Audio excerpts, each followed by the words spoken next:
The question of how and why the United Nations is the crux of the great conspiracy to destroy the sovereignty of the United States and the enslavement of the American people within a UN one world dictatorship is a complete and unknown mystery to the vast majority of the American people. The reason for this unawareness of the frightening danger to our country and to the entire free world is simple. The masterminds behind this great conspiracy have absolute control of all of our mass communications media, especially television, the radio, the press, and Hollywood. We all know that our State Department, the Pentagon, and the White House have brazenly proclaimed that they have the right and the power to manage the news, to tell us not the truth, but what they want us to believe. They have seized that power on orders from their masters of the great conspiracy.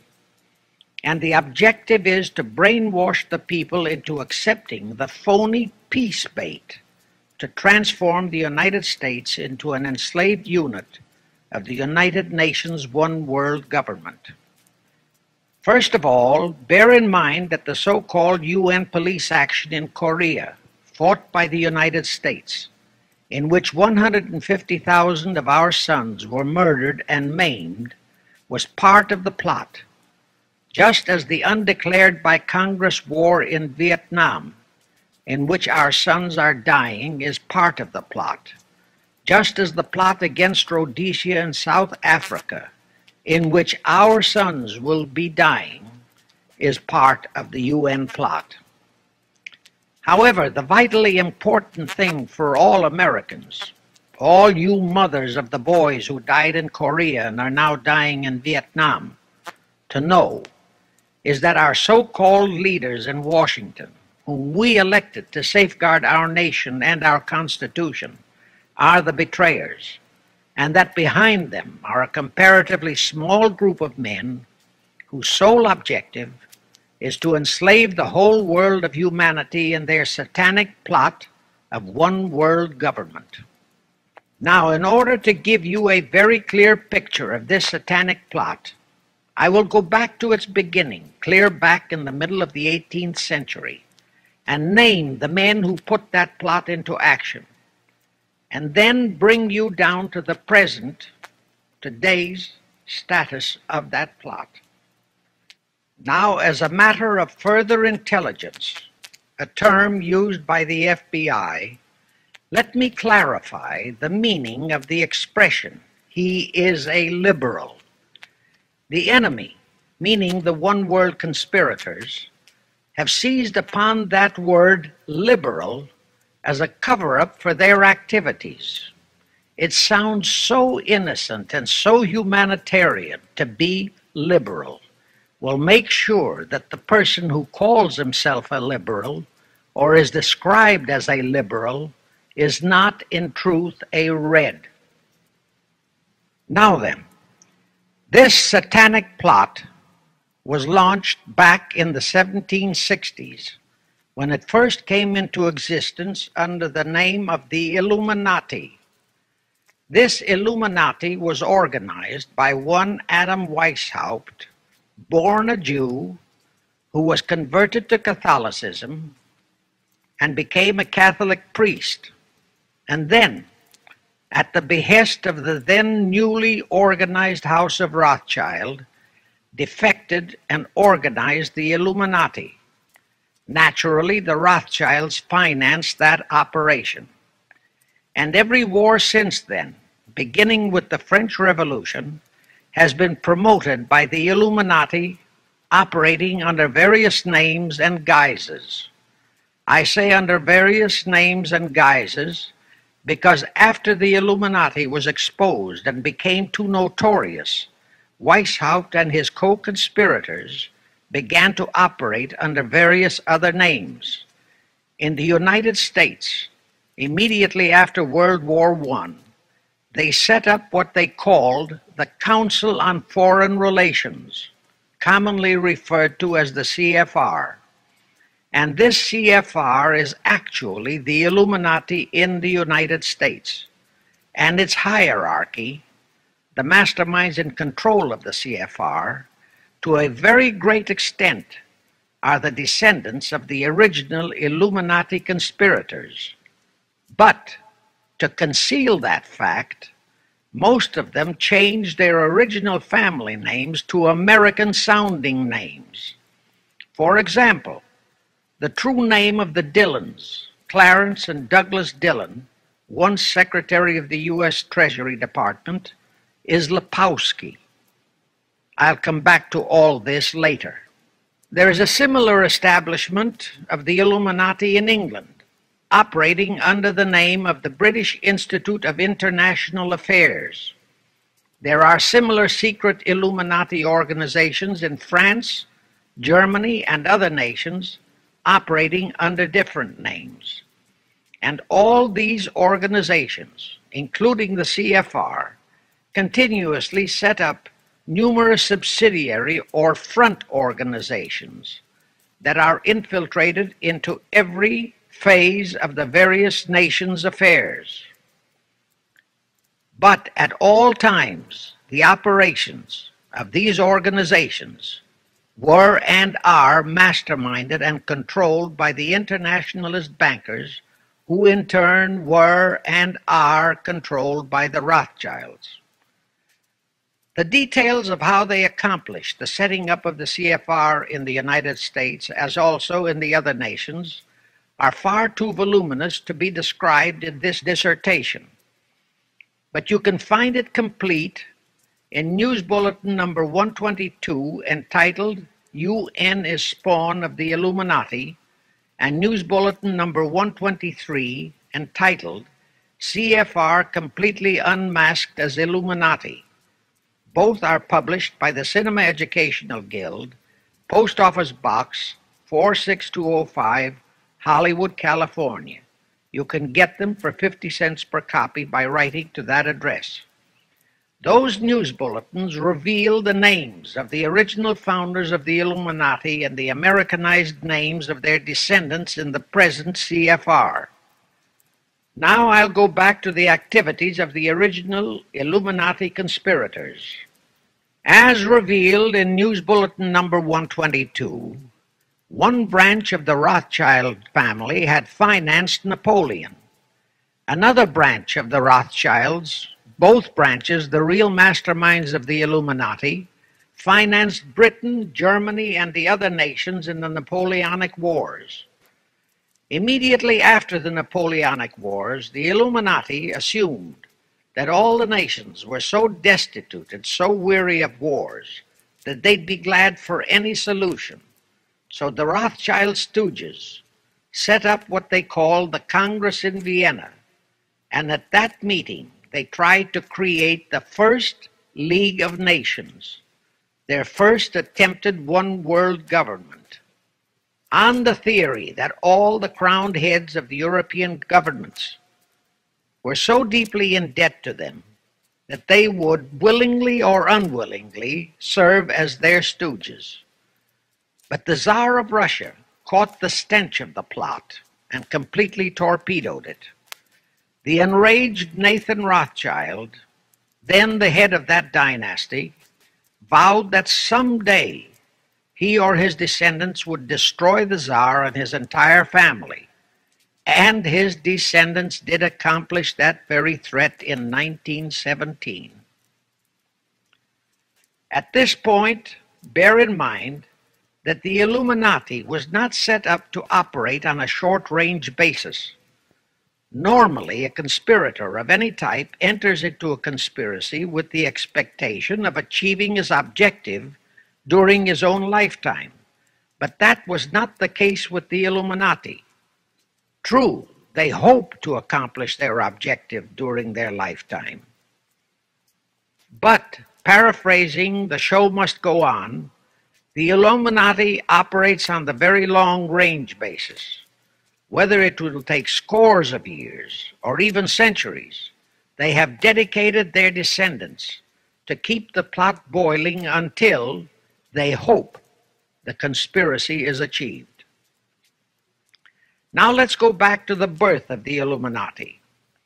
Adam Weishaupt was a Jesuit-trained professor of canon law, teaching in Ingolstadt University when he defected from Christianity to embrace the Luciferian conspiracy. It was in 1770 that the professional moneylenders, the then recently organized House of Rothschild, retained him to revise and modernize the age-old protocols of Zionism, which from the outset was designed to give the synagogue of Satan, so named by Jesus Christ, ultimate world domination, so they could impose the Luciferian ideology upon what would remain of the human race after the final social cataclysm by use of satanic despotism. Weishaupt completed his task May 1st, 1776. Now you know why May 1 is the great day with all communist nations to this very day. That was the day, May 1, 1776, that Weishaupt completed his plan and officially organized the Illuminati to put the plan into execution. That plan required the destruction of all existing governments and religions. That objective was to be reached by dividing the masses of people whom he, Weishaupt, termed Goyim, or human cattle, into opposing camps in ever-increasing numbers on political, social, economic, and other issues, the very conditions we have in our country today. The opposing sides were then to be armed and incidents provided which would cause them to fight and weaken themselves and gradually destroy national governments and religious institutions. Again, I say, the very conditions in the world today. And at this point, let me stress a prime feature of the Illuminati plans. When and if their blueprint for world control, the protocols of the elders of Zion, is discovered and exposed, they would wipe all the Jews off the face of the earth in order to divert suspicions from themselves. If you think this is far-fetched, bear in mind that they permitted Hitler, a liberal socialist himself, who was financed by Krupp, Kennedy, the Warburgs, and the Rothschilds, to incinerate 600,000 Jews. Now, just why did the conspirators choose the word Illuminati for their satanic organization? Weishaupt himself said that the word is derived from Lucifer and means holders of the light, using the lie that his objective was to bring about a one-world government to enable those with mental ability to govern the world and prevent all wars in the future. In short, using the word peace on earth as his bait, exactly as that same bait, peace, was used by the 1945 conspirators to foist the United Nations on us. Weishaupt, financed, I repeat, by the Rothschilds, recruited some 2,000 paid followers. These included the most intelligent men in the fields of arts and letters, education, the sciences, finance, and industry. He then established lodges of the Grand Orient, Masonic lodges, to be their secret headquarters. And I again repeat that in all of this, he was acting under orders from the House of Rothschild.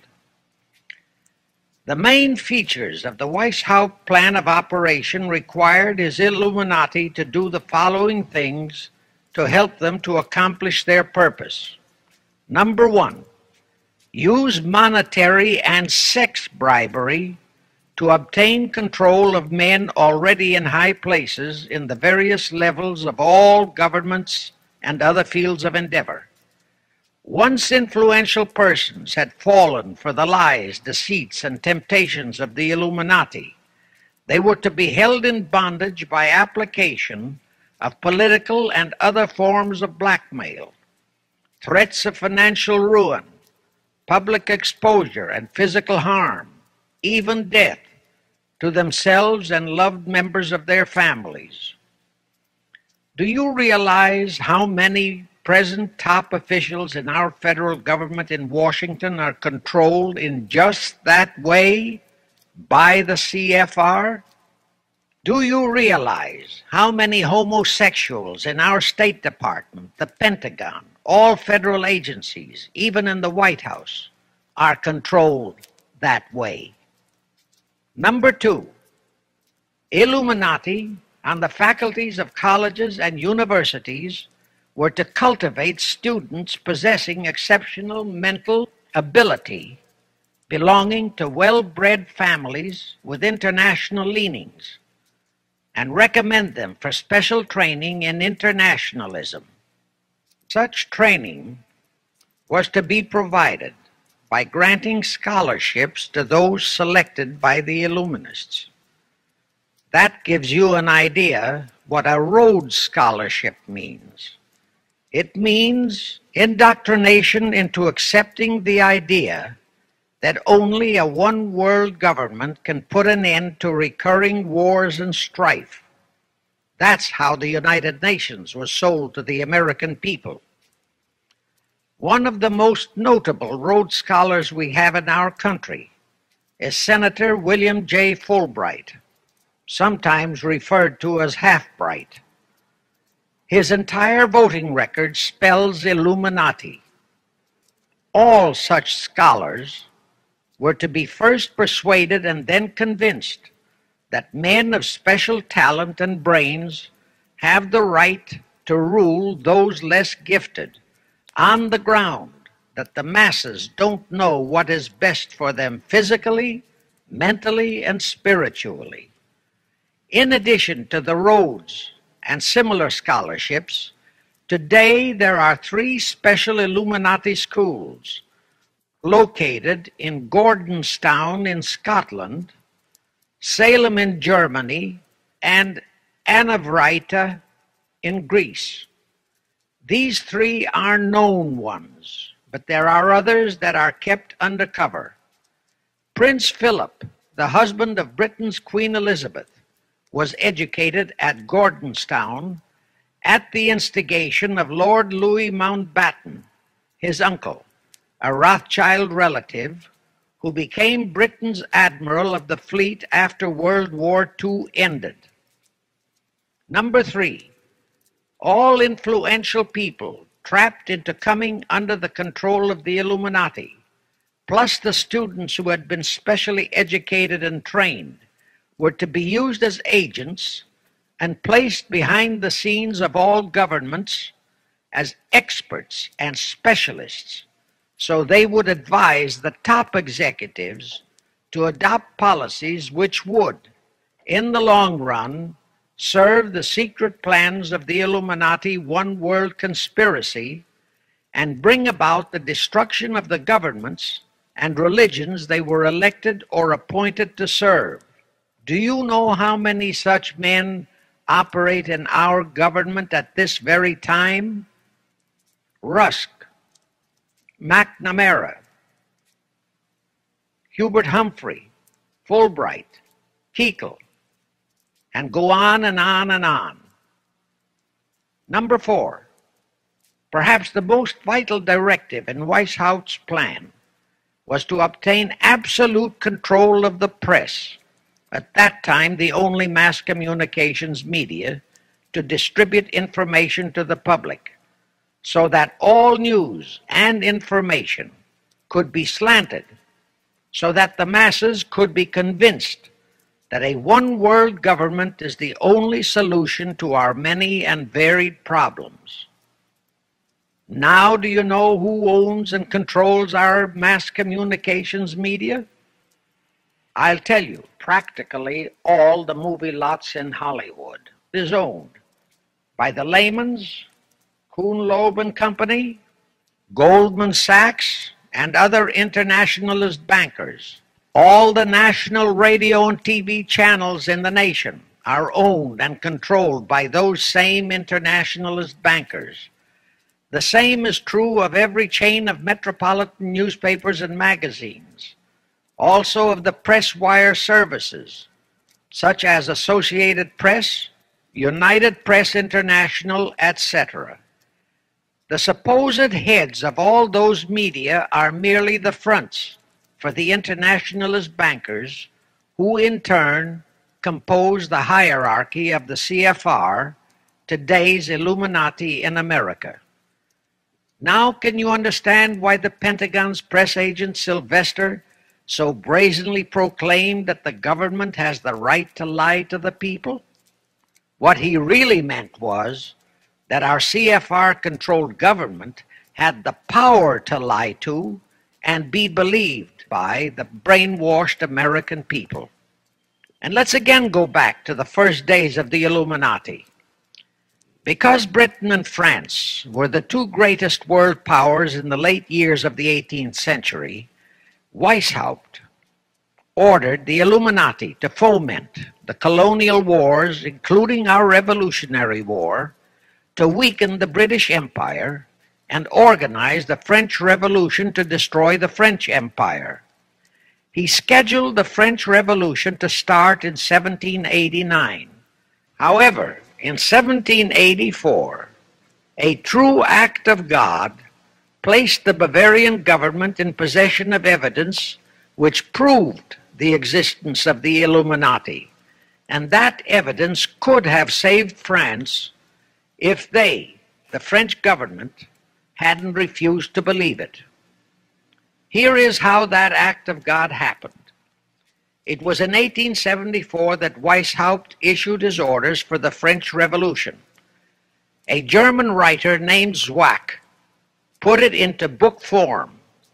It contained the entire Illuminati story and Weishaupt's plans. A copy of this book was sent to the Illuminists in France, headed by Robespierre, whom Weishaupt had delegated to foment the French Revolution. The courier was struck and killed by lightning as he rode through Ralston on his way from Frankfurt to Paris. The police found the subversive documents on his body and turned them over to the proper authorities. After careful study of the plot, the Bavarian government ordered the police to raid Weishaupt's newly organized lodges of the Grand Orient and the homes of his most influential associates. All additional evidence thus discovered convinced the authorities the documents were genuine copies of the conspiracy by which the Illuminati planned to use wars and revolutions to bring about the establishment of a one-world government, the powers of which they, headed by the Rothschilds, intended to usurp as soon as it was established, exactly in line with the United Nations plot of today. In 1785, the Bavarian government outlawed the Illuminati and closed the lodges of the Grand Orient. In 1786, they published all the details of the conspiracy. The English title of that publication is The Original Writings of the Order and Sect of the Illuminati. Copies of the entire conspiracy were sent to all the heads of church and state in Europe. But the power of the Illuminati, which was actually the power of the Rothschilds, was so great that this warning was ignored. Nevertheless, Illuminati became a dirty word, and it went underground. At the same time, Weishaupt ordered Illuminists to infiltrate into the lodges of Blue Masonry and form their own secret societies within all secret societies. Only Masons who proved themselves internationalists and those whose conduct proved they had defected from God were initiated into the Illuminati. Thenceforth, the conspirators donned the cloak of philanthropy and humanitarianism to conceal their revolutionary and subversive activities. In order to infiltrate into Masonic lodges in Britain, Weishaupt invited John Robison over to Europe. Robison was a high-degree Mason in the Scottish Rite. He was a professor of natural philosophy at Edinburgh University and secretary of the Royal Society of Edinburgh. Robison did not fall for the lie that the objective of the Illuminati was to create a benevolent dictatorship, but he kept his reactions to himself so well that he was entrusted with a copy of Weishaupt's revised conspiracy for study and safekeeping.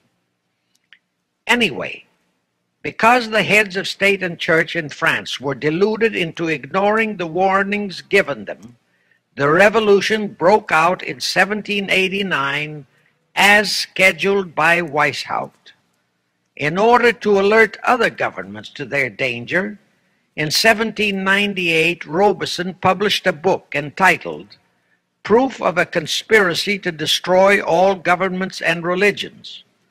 But his warnings were ignored, exactly as our American people have been ignoring all warnings about the United Nations and the Council on Foreign Relations, the CFR.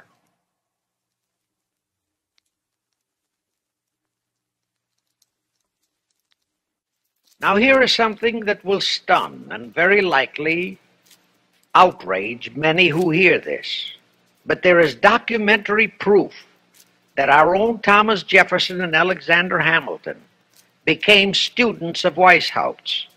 Jefferson was one of Weishaupt's strongest defenders when he was outlawed by his government.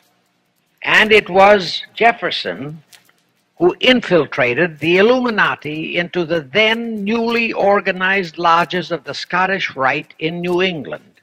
Here is the proof.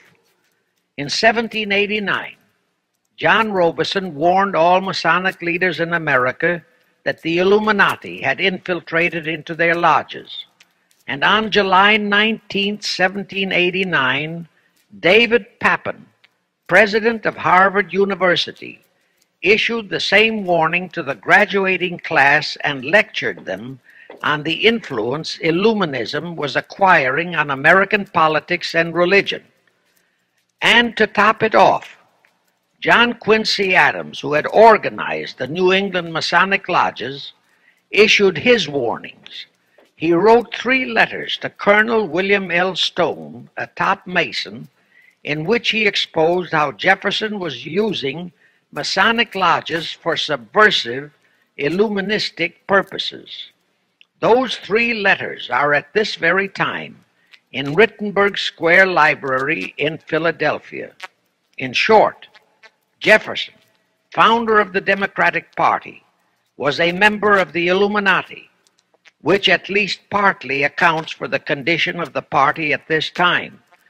And through infiltrations of the Republican Party, we have exactly nothing of loyal Americanism today. That disastrous rebuff at the Congress in Vienna, created by the Tsar of Russia, did not by any means destroy the Illuminati conspiracy. It merely forced them to adopt a new strategy. Realizing that the one world idea was, for the moment, killed, the Rothschilds decided that to keep the plot alive, they'd have to do it by heightening their control of the money systems of the European nations. Earlier, by a ruse, the outcome of the Battle of Waterloo had been falsified. Rothschild had spread a story that Napoleon had won that battle. That had precipitated a terrific panic on the stock market in England. All stocks had plummeted down to practically zero, and Nathan Rothschild bought all the stocks for virtually a penny on its dollar values. That gave him complete control of the economy of Britain and virtually of all Europe.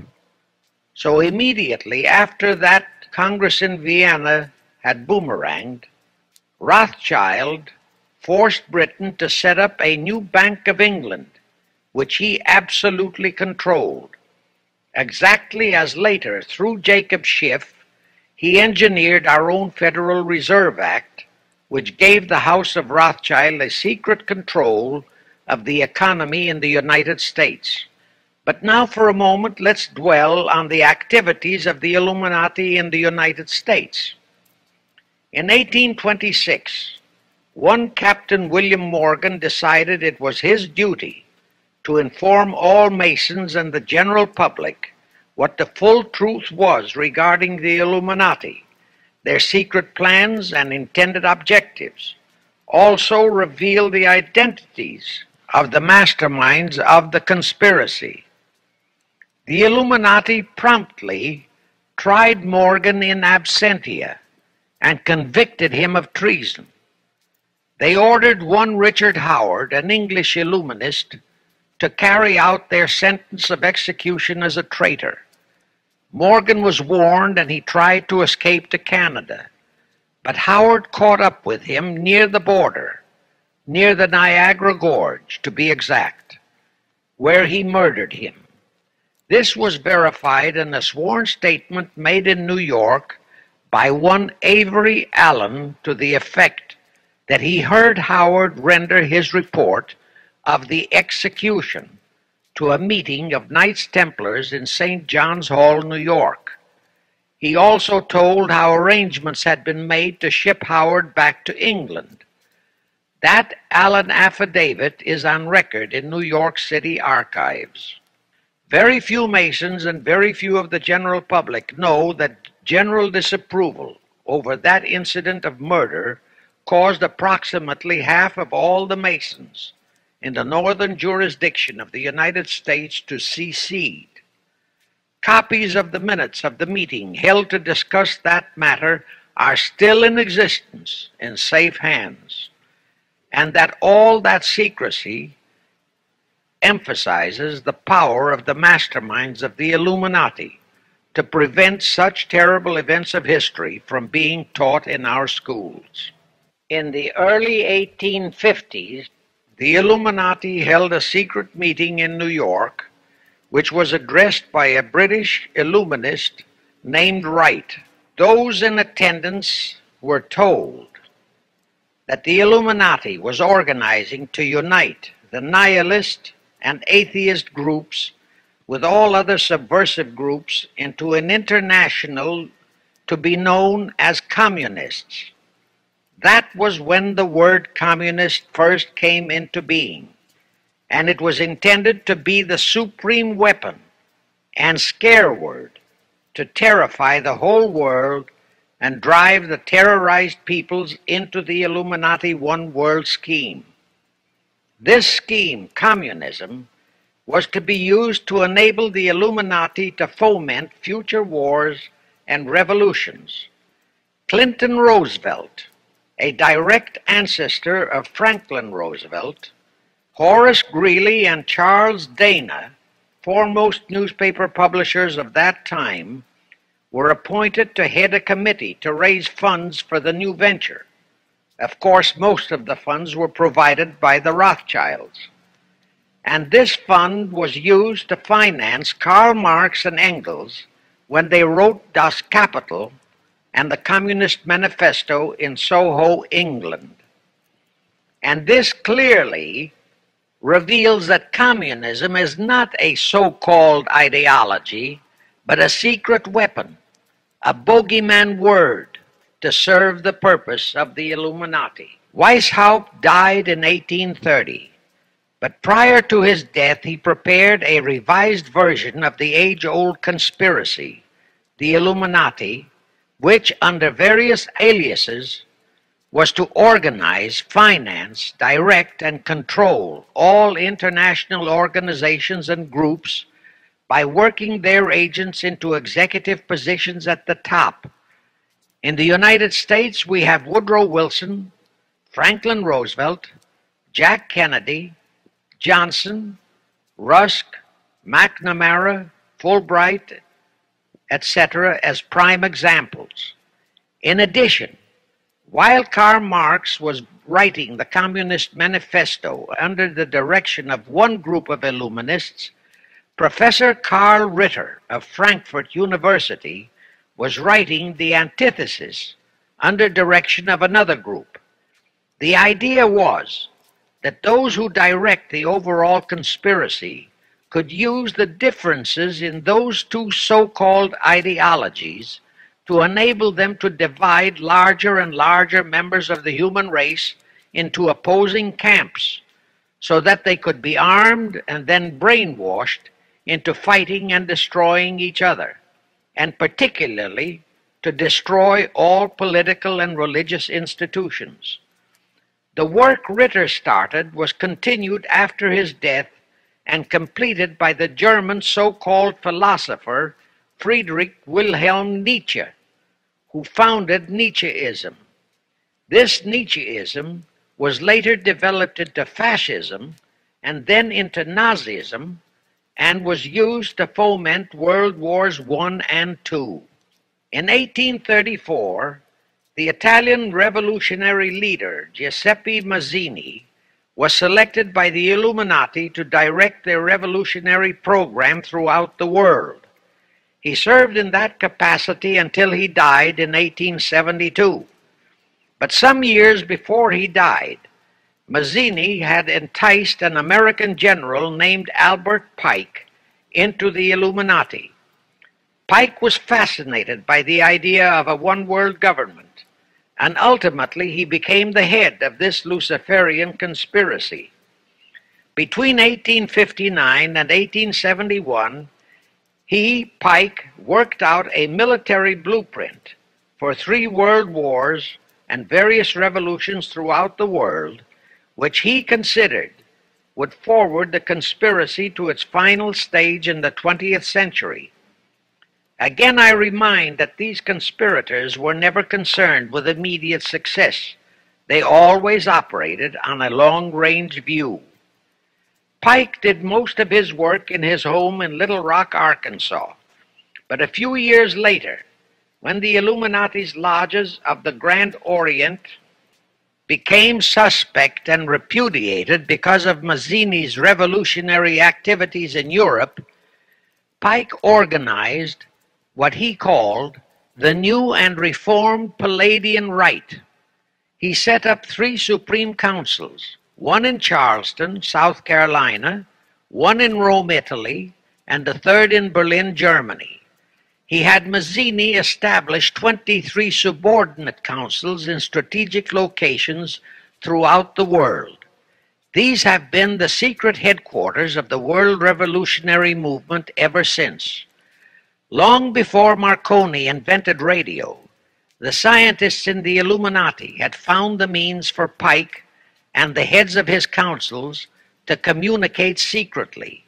It was the discovery of that secret that enabled intelligence officers to understand how apparently unrelated incidents, one such as the assassination of an Austrian prince at Sarajevo, took place simultaneously throughout the world, which developed into a war or a revolution. Pike's plan was as simple as it has proved effective. It called for communism, Nazism, political Zionism, and other international movements be organized and used to foment 3 global world wars and at least 2 major revolutions. The First World War was to be fought so as to enable the Illuminati to destroy Tsarism in Russia, as vowed by Rothschild after the Tsar had torpedoed his scheme at the Congress in Vienna, and to transform Russia into a stronghold of atheistic communism.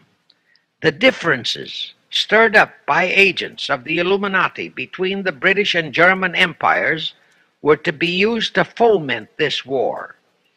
After the war would be ended, communism was to be built up and used to destroy other governments and weaken religions. World War II, when and if necessary, was to be fomented by using the controversies between fascists and political Zionists. And here let it be noted that Hitler was financed by Krupp, the Warburgs, the Rothschilds, and other internationalist bankers, and that the slaughter of the supposed 600,000 Jews by Hitler didn't bother the Jewish internationalist bankers at all. That slaughter was necessary in order to create worldwide hatred of the German people and thus bring about the war against them. In short, this Second World War was to be fought to destroy Nazism and to increase the power of political Zionism so that the State of Israel could be established in Palestine. During this World War II, international communism was to be built up until it equaled in strength that of united Christendom. When it reached that point, it was to be contained and kept in check until required for the final social cataclysm. As we know now, Roosevelt, Churchill, and Stalin put that exact policy into effect, and Truman, Eisenhower, Kennedy, and Johnson continued that same exact policy. World War III is to be fomented by using the so-called controversies the agents of the Illuminati, operating under whatever new name, are now stirring up between the political Zionists and the leaders of the Muslim world.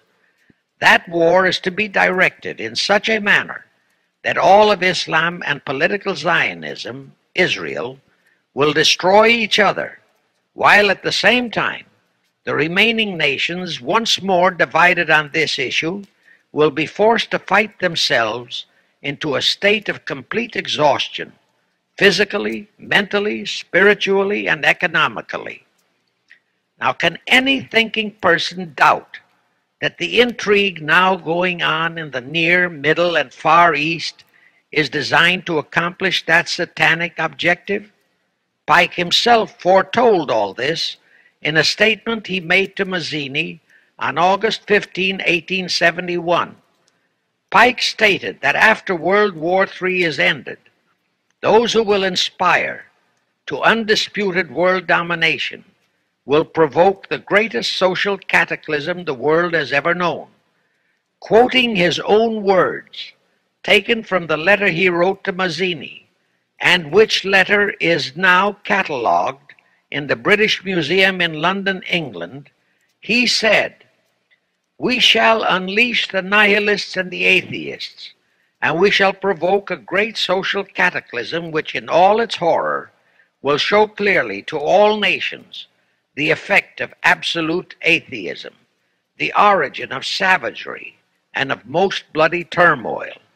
Then everywhere the people forced to defend themselves against the world minority of revolutionaries will exterminate those destroyers of civilization, and the multitudes disillusioned with Christianity, whose deistic spirits will be from that moment on without direction and leadership, and anxious for an ideal but without knowledge where to send its adoration, will receive the true light through the universal manifestation of the pure doctrine of Lucifer, brought finally out into public view, a manifestation which will result from a general reactionary movement which will follow the destruction of Christianity and atheism, both conquered and exterminated at the same time."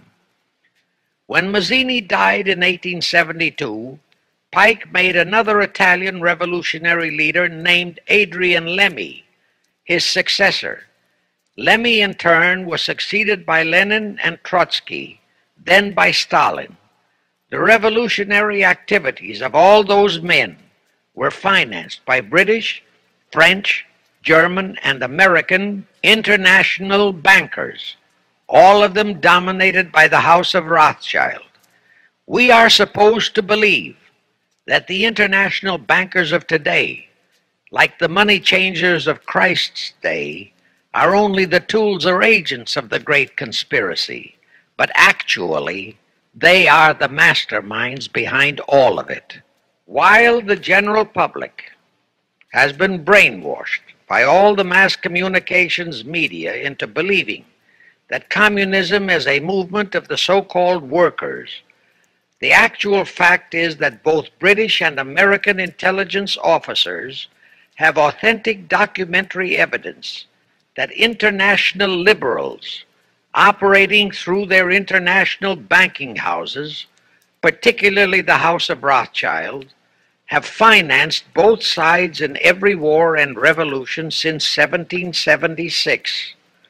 Those who today comprise the conspiracy, the CFR in the United States, direct our governments, whom they hold in usury through such methods as the Federal Reserve System in America, to fight wars such as Vietnam, created by the United Nations, so as to further Pike's Illuminati plans to bring the world to that stage of the conspiracy when atheistic communism and the whole of Christianity can be forced into an all-out Third World War within each remaining nation as well as on an international scale. The headquarters of the Great Conspiracy in the late 1700s was in Frankfurt, Germany, where the House of Rothschild had been established by Mayer Anschelm, who adopted the Rothschild name and linked together other international financiers who had literally sold their souls to the devil. After the Bavarian government's exposure in 1786, the conspirators moved their headquarters to Switzerland, then to London. Since World War II, after Jacob Schiff, the Rothschilds' boy in America, died, the headquarters of the American branch has been in the Harold Pratt Building, New York, and the Rockefellers, originally protégés of Schiff, have taken over the manipulation of finances in America for the Illuminati. In the final phases of the conspiracy, the one world government will consist of the king dictator, head of the United Nations, the CFR, and a few billionaires, economists, and scientists who have proved their devotion to the great conspiracy. All others are to be integrated into a vast conglomeration of mongrelized humanity, actually slaves.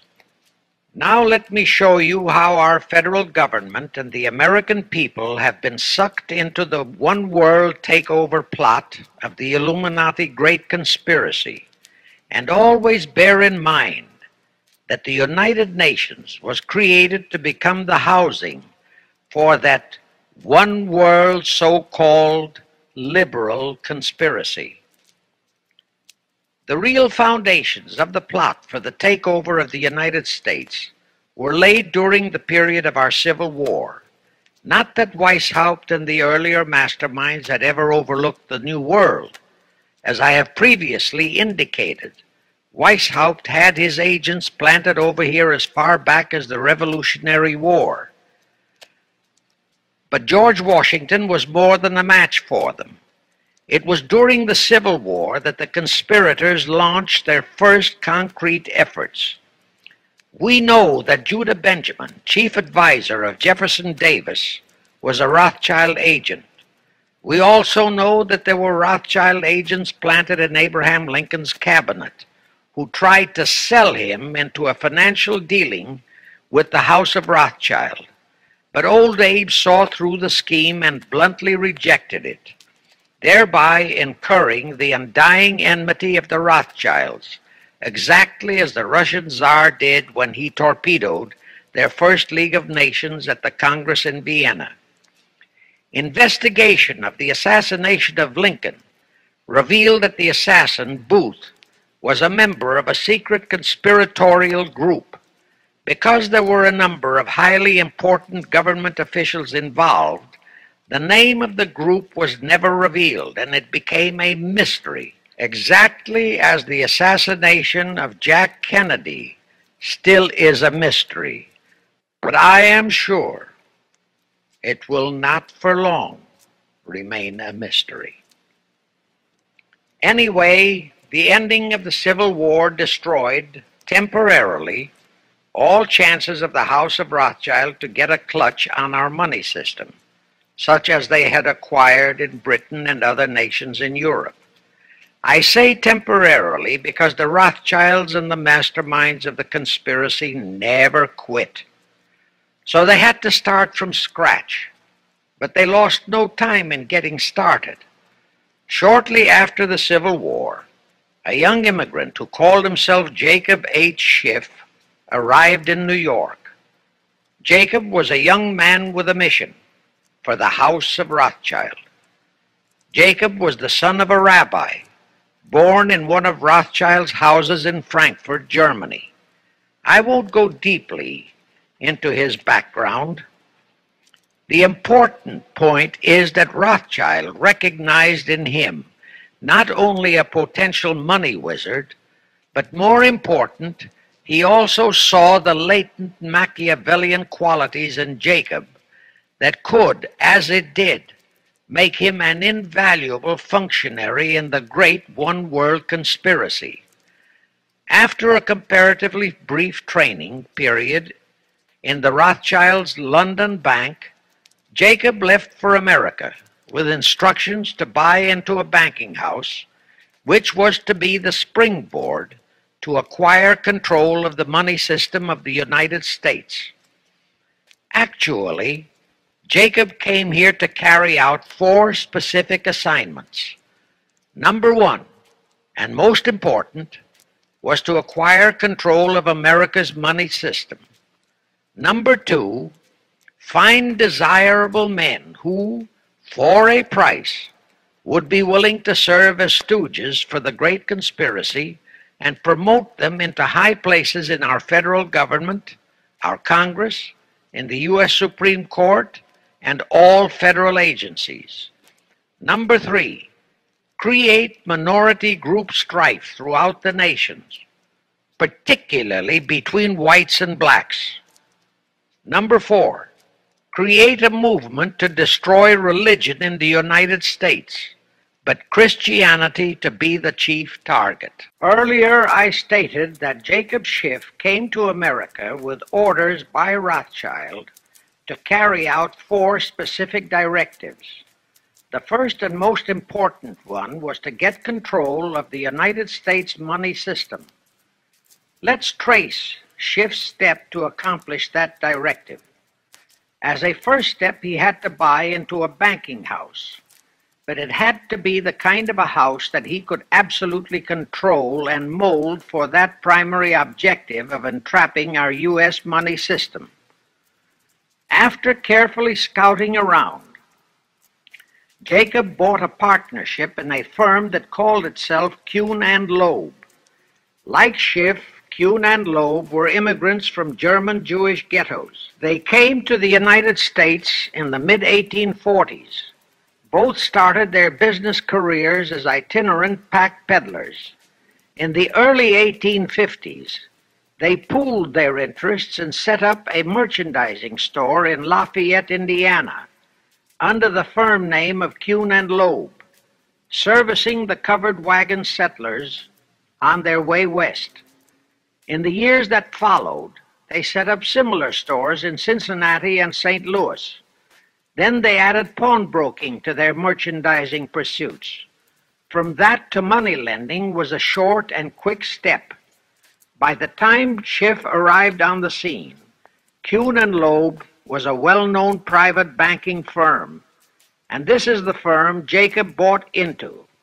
Shortly after he became a partner in Kuhn and Loeb, Schiff married Loeb's daughter, Teresa. Then he bought out Kuhn's interests and moved the firm to New York, and Kuhn and Loeb became Kuhn, Loeb and Company, international bankers, with Jacob Schiff, agent of the Rothschilds, ostensibly the soul out his career. This blend of Judas and Machiavelli, the first hierarch of the Illuminati, great conspiracy in America, posed as a generous philanthropist and a man of great holiness, the cover-up policy set forth by the Illuminati.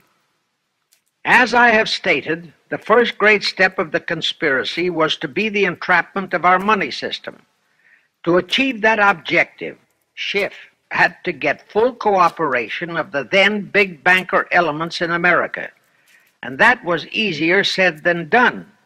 Even in those years, Wall Street was the heart of the American money mart, and J.P. Morgan was its dictator.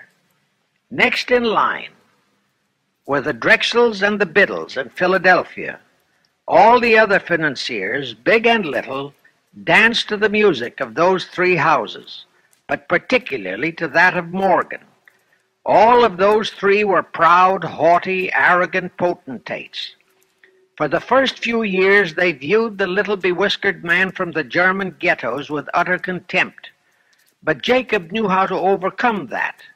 He threw a few Rothschild bones to them, said bones being distribution in America of desirable European stock and bond issues.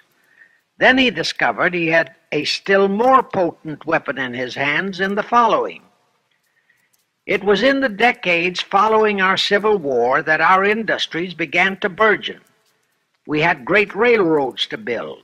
The oil, mining, steel, textile industries were bursting out of their swaddling clothes. All that called for vast financing. Much of that financing had to come from abroad. That meant the House of Rothschild, and that was when Schiff came into his own. He played a very crafty game. He became the patron saint of John D. Rockefeller, Edward R. Harriman, and Andrew Carnegie. He financed the Standard Oil Company for Rocky, the railroad empire for Harriman, and the steel empire for Carnegie. But instead of hogging all the other industries for Kuhn Loeb and Company, he opened the doors of the House of Rothschild to Morgan, Biddle, and Drexel. In turn, Rothschild arranged the setting up of London, Paris, European, and other branches for those three, but always in partnerships with Rothschild subordinates. And Rothschild made it very clear to all those men that Schiff was to be the boss in New York. Thus, at the turn of the century, Schiff had a tight control of the entire banking fraternity on Wall Street, which by then, with Schiff's help, included Lehman Brothers, Goldman Sachs, and other internationalist banks, headed by men chosen by the Rothschilds. In short, that meant control of the nation's money powers, and he was then ready for the giant step, the entrapment of our national money system.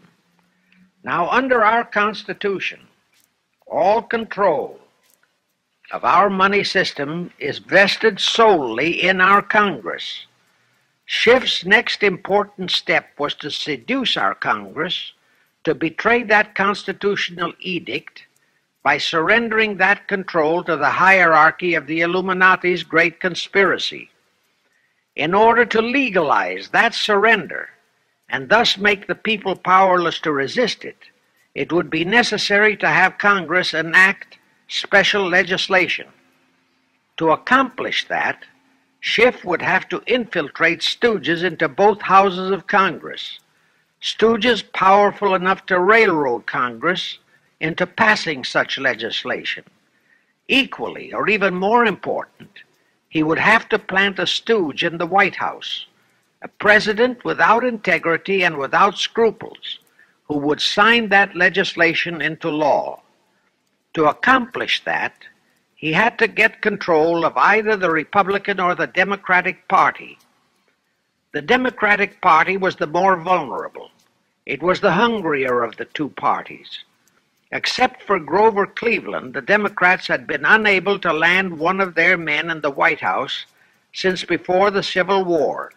There were two reasons for that. Number one, poverty of the party. Number two, there were considerably more Republican-minded voters than Democrats. The poverty matter was not a great problem, but the voter problem was a different story. But as I previously said, Schiff was a smart cookie. Here is the atrocious and murderous method he employed to solve that voter problem.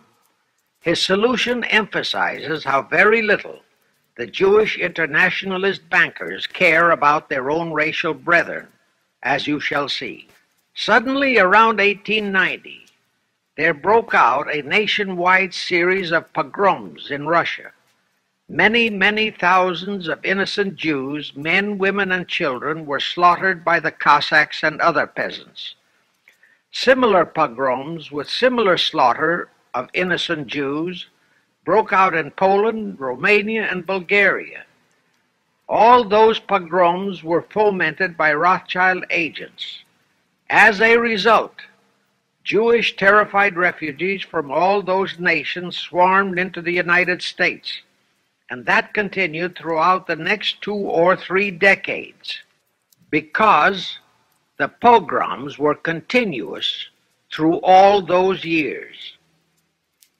All those refugees were aided by self-styled humanitarian committees set up by Schiff, the Rothschilds, and all the Rothschild affiliates. In the main, the refugees streamed into New York, but the Schiff-Rothschild humanitarian committees found ways to shuffle many of them into other large cities, such as Chicago, Boston, Philadelphia, Detroit, Los Angeles, etc. All of them were quickly transformed into naturalized citizens and educated to register as Democrats. Thus, all of that so-called minority group became solid Democratic voter blocs in their communities, all controlled and maneuvered by their so-called benefactors. And shortly after the turn of the century, they became vital factors in the political life of our nation. That was one of the methods Schiff employed to plant men like Nelson Aldrich in our Senate and Woodrow Wilson in the White House. At this point, let me remind you of another of the important jobs that was assigned to Schiff when he was dispatched to America. I refer to the job of destroying the unity of the American people by creating minority group and racial strife. By the pogrom-driven Jewish refugees into America, Schiff was creating one ready-made minority group for that purpose. But the Jewish people as a whole, made fearful by the pogroms, could not be depended upon to create the violence necessary to destroy the unity of the American people. But right within America, there was an already made-to-order, although as yet a sleeping, minority group, the Negroes, who could be sparked into so-called demonstrations, rioting, looting, murder, and every other type of lawlessness. All that was necessary was to incite and arouse them. Together, those two minority groups, properly maneuvered, could be used to create exactly the kind of strife in America the Illuminati would need to accomplish their objective. Thus, at the same time that Schiff and his co-conspirators were laying their plans for the entrapment of our money system, they were also perfecting plans to hit the unsuspecting American people with an explosive and terrifying racial upheaval that would tear the people into hate fractions and create chaos throughout the nation, especially on all college and university campuses, all protected by Earl Warren decisions and our so-called leaders in Washington. Of course, perfecting those plans required time and infinitely patient organizing. Now, to remove all doubts, I'll take a few moments to give you documentary proof of this racial strife plot. First of all, they had to create leaderships and organizations to draw in millions of dupes, both Jewish and Negroes, who would do the demonstrating and commit the rioting, looting, and lawlessness. So in 1909, Schiff, the Lamans, and other conspirators organized and set up the National Association for the Advancement of the Colored People, known as the NAACP. The presidents, directors, and legal counsels of the NAACP were always white men, Jews appointed by Schiff. And this is the case to this very day. Then, in 1913, the Schiff Group organized the Anti-Defamation League of the B'nai B'rith, commonly known as the ADL, to serve as the Gestapo and hatchet man outfit for the entire Great Conspiracy. Today, this sinister ADL maintains over 2,000 agencies in all parts of the country, and they advise and completely control every action of the NAACP, CORE, of the Urban League, of all the other so-called Negro civil rights organizations throughout the nation, including such leaders as Martin Lucifer King, Stokely Carmichael, Bayard Rustin, and others of that ilk.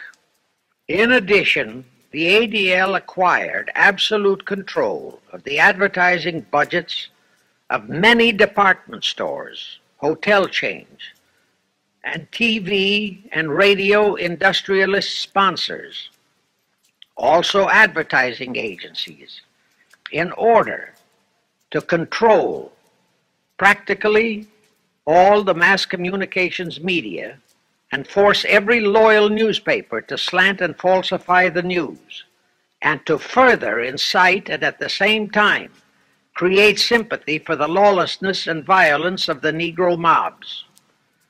Here is documentary proof of the beginning of their deliberate plot to foment the Negroes into all their lawlessness.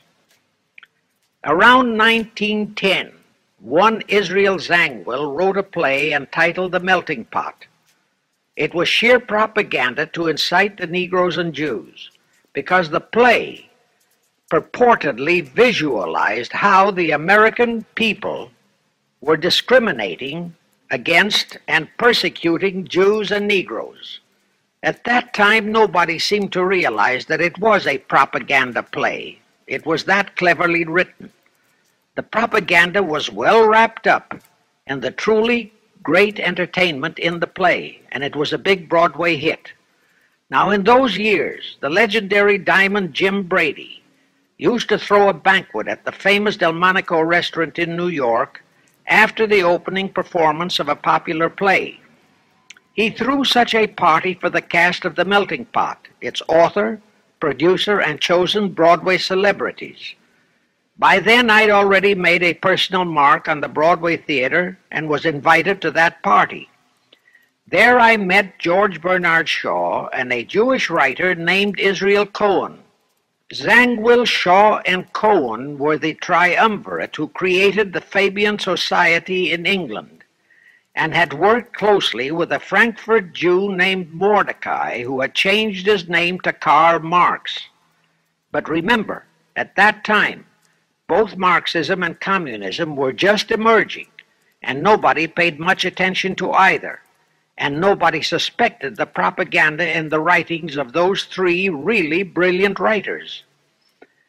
At that banquet, Israel Cohen told me he was then engaged in writing a book which was to be a follow-up on Zangwill's The Melting Pot. The title of his book was to be A Racial Program for the 20th Century. At that time, I was completely absorbed by my work as a playwright, and significant as that title was, its real objective never dawned on me, nor was I interested in reading the book. But it suddenly hit me with the force of a hydrogen bomb when I received a newspaper clipping of an item published by the Washington, D.C. Evening Star in May 1957. That item was a verbatim reprint of the following excerpt in Israel Cohen's book, A Racial Program for the 20th Century, and it reads as I quote, "We must realize that our party's most powerful weapon is racial tension. By propounding into the consciousness of the dark races that for centuries they have been oppressed by the whites, we can mold them to the program of the Communist Party. In America, we will aim for subtle victory. While inflaming the Negro minority against the whites, we will instill in the whites a guilt complex for their exploitation of the Negroes. We will aid the Negroes to rise to prominence in every walk of life. in the professions and in the world of sports and entertainment. With this prestige, the Negro will be able to intermarry with the whites and begin a process which will deliver America to our cause. That same excerpt was entered into the congressional record of June 7, 1957 by Representative Thomas G. Abernathy. Thus the authenticity of that passage in Cohen's book was fully established. But the one question that remained in my mind was whether it represented the official policy or plot of the Communist Party or just a personal expression of Cohen himself. Hence I sought more proof, and I found it. In an official pamphlet published in 1935 by the New York Communist Party's official Workers' Library Publishers, that pamphlet was entitled "The Negroes in a Soviet America." It urged the Negroes to rise up, form a Soviet state in the South, and apply for admission to the Soviet Union. It contained a firm pledge that the revolt would be supported by all American Reds and all so-called liberals. On page 38, it promised that a Soviet government would confer greater benefits to Negroes than to whites. And again this official communist pamphlet pledged that, I quote, "Any act of discrimination or prejudice against a Negro will become a crime under the revolutionary law," unquote. That statement proved that the excerpt in Israel Cohen's book, published in 1913, was an official edict of the Communist Party and directly in line with the Illuminati blueprint for world revolution issued by Weishaupt and later by Albert Pike. Now there's only one question, and that is to prove that the communist regime is directly controlled by the American Jacob Schiff and London Rothschild masterminds of the Great Conspiracy. A little later, I will provide that proof that will remove even a remote doubt that the Communist Party as we know it was created by those masterminds, capitalists if you will note, that Schiff, the Warburgs, and the Rothschilds planned and financed the entire Russian Revolution, also the murder of the Tsar and his family, and that Lenin, Trotsky, and Stalin took their orders directly from Schiff and the other capitalists whom they supposedly are fighting. Now can you see why the vile Earl Warren and his equally vile co-Supreme Court justices issued that infamous and treasonous desegregation decision in 1954? It was to aid and abet the plot of the Illuminati conspirators to create tension and strife between Negroes and whites. Can you see why the same Earl Warren issued his decision prohibiting Christian prayers and Christmas carols in our schools? It was done to destroy Christianity. Can you see why Eisenhower, despite all the rigid constitutional prohibitions, sent federal troops into a southern state to enforce the desegregation decision? Why Kennedy did likewise? And can you see why Johnson and 66 senators, despite the protests of 90% of the American people, voted for the Consular Treaty, which opens our entire country to Russian spies and saboteurs? All those 66 senators are 20th century Benedict Arnolds. It is up to you and you, all of the American people, to force Congress, our elected servants, to haul in those American traitors for impeachments, and that when proven guilty, they all be given the punishment prescribed for traitors who aid and abet our enemies.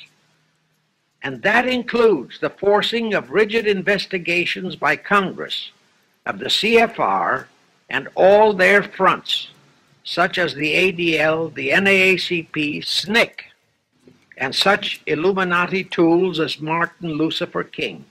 Such investigations will completely unmask all the leaders in Washington and the Illuminati and all their affiliations and affiliates, as traitors carrying out the Illuminati plot. It will completely unmask the United Nations as the intended crux of the entire plot and force Congress to take the U.S. out of the UN and hurl the UN out of the U.S. In fact, it will destroy the UN and the entire plot. Before I close this phase, I wish to reiterate and stress one vital point, which I urge you to never forget if you wish to save our country for your children and their children. Here is the point. Every unconstitutional and unlawful act committed by Woodrow Wilson, by Franklin Roosevelt, by Truman, Eisenhower, and Kennedy, and are now being committed by Johnson, is exactly in line with the Illuminati conspirators' centuries-old plot outlined by Weishaupt and Albert Pike. Every vicious decision issued by the traitorous Earl Warren and his equally traitorous Supreme Court justices was directly in line with what the Illuminati blueprint required. That all the treason committed by our State Department under Rusk, and earlier by John Foster Dulles and Marshall, also all the treason committed by McNamara and his predecessors, is directly in line with that same Illuminati blueprint for the takeover of the world. Also the amazing treason by various members of our Congress, especially by the 66 senators who signed for the Consular Treaty, has been committed on orders from the Illuminati.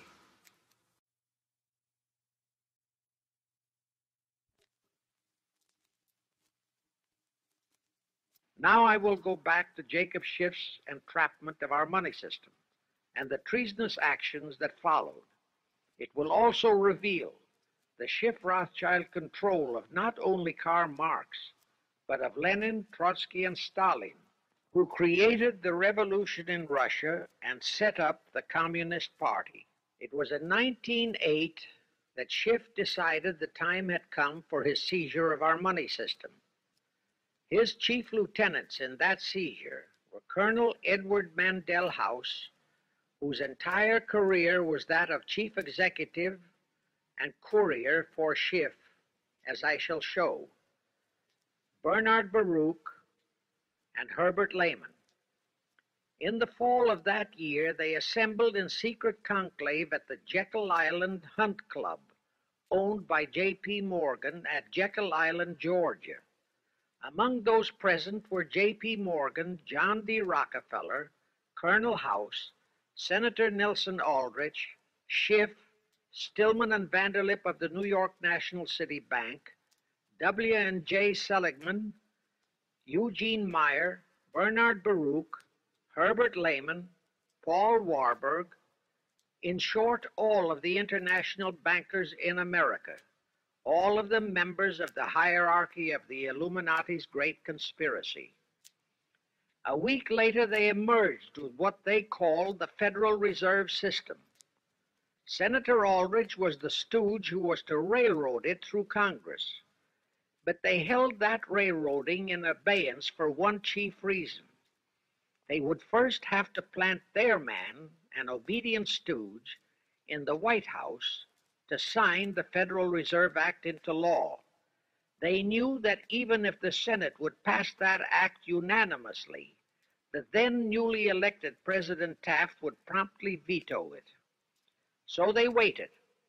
In 1912, their man, Woodrow Wilson, was elected to the presidency. Immediately after Wilson was inaugurated, Senator Aldrich railroaded the Federal Reserve Act through both houses of Congress, and Wilson promptly signed it, and the Federal Reserve Act became law. That heinous act of treason was committed in December 23, 1913, 2 days before Christmas, when all the members of Congress, except for several carefully picked representatives and 3 equally carefully picked senators, were away from Washington. How heinously treasonous was that act? I'll tell you. Our founding fathers knew full well the power of money. They knew that whoever had that power held the destiny of our nation in his hands. Therefore, they carefully guarded this power when they set forth in the Constitution that Congress, the elected rep alone, would have that power. The constitutional language on this point is brief, concise, and specific, stated in Article 1, Section 8, Paragraph 5, defining the duties and powers of Congress, and I quote, "To coin money, regulate the value thereof, and of foreign coin, and the standard of weights and measures," unquote.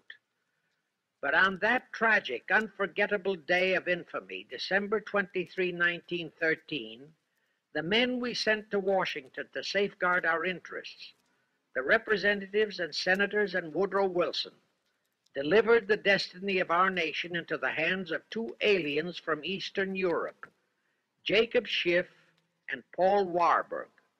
Warburg was a very recent immigrant who came here on orders from Rothschild for the express purpose of blueprinting that foul Federal Reserve Act. Now, the vast majority of the American people think that the Federal Reserve System is a United States government-owned agency. That is positively false. All of the stock of the Federal Reserve banks is owned by the member banks, and the heads of the member banks are all members of the hierarchy of the great Illuminati conspiracy known today as the CFR. The details of that act of treason in which many traitorous so-called Americans participated are far too long for this recording. But all those details are available in a book entitled The Federal Reserve Conspiracy, written by Eustace Mullins. In that book, Mullins tells the entire horrifying story and backs it up with unquestionable documentations. Aside from it being a truly fascinating and shocking story of that great betrayal, every American should read it as a matter of vital intelligence for the time when the whole American people will finally come awake and smash the entire conspiracy. And with God's help, that awakening will surely come. You can get a copy of that book from the publishers, the Christian Educational Association, 530 Chestnut Street. Now, if you think that those aliens and their co-conspirators would be content with just the control of our money system, you're in for another very sad shock. The Federal Reserve System gave the conspirators complete control of our money system, but it in no way touched the earnings of the people, because the Constitution positively forbids what is now known as the 20% withholding tax.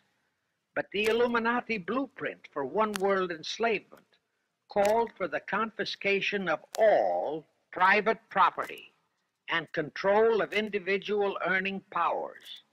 This, and Karl Marx stressed that feature in his blueprint, had to be accomplished by a progressive graduated income tax. As I stated, such a tax could not lawfully be imposed upon the American people. It is succinctly and expressly forbidden by our Constitution. Thus, only an amendment to the Constitution could give the federal government such confiscatory powers. Well, that too was not an insurmountable problem for our Machiavellian plotters. The same elected leaders in both houses of Congress and the same Mr. Woodrow Wilson, who signed the infamous Federal Reserve Act into law, amended the federal income tax, known as a law of the land. Both are illegal under our Constitution. Same traitors signed both betrayals, the Federal Reserve Act and the 16th Amendment, into law.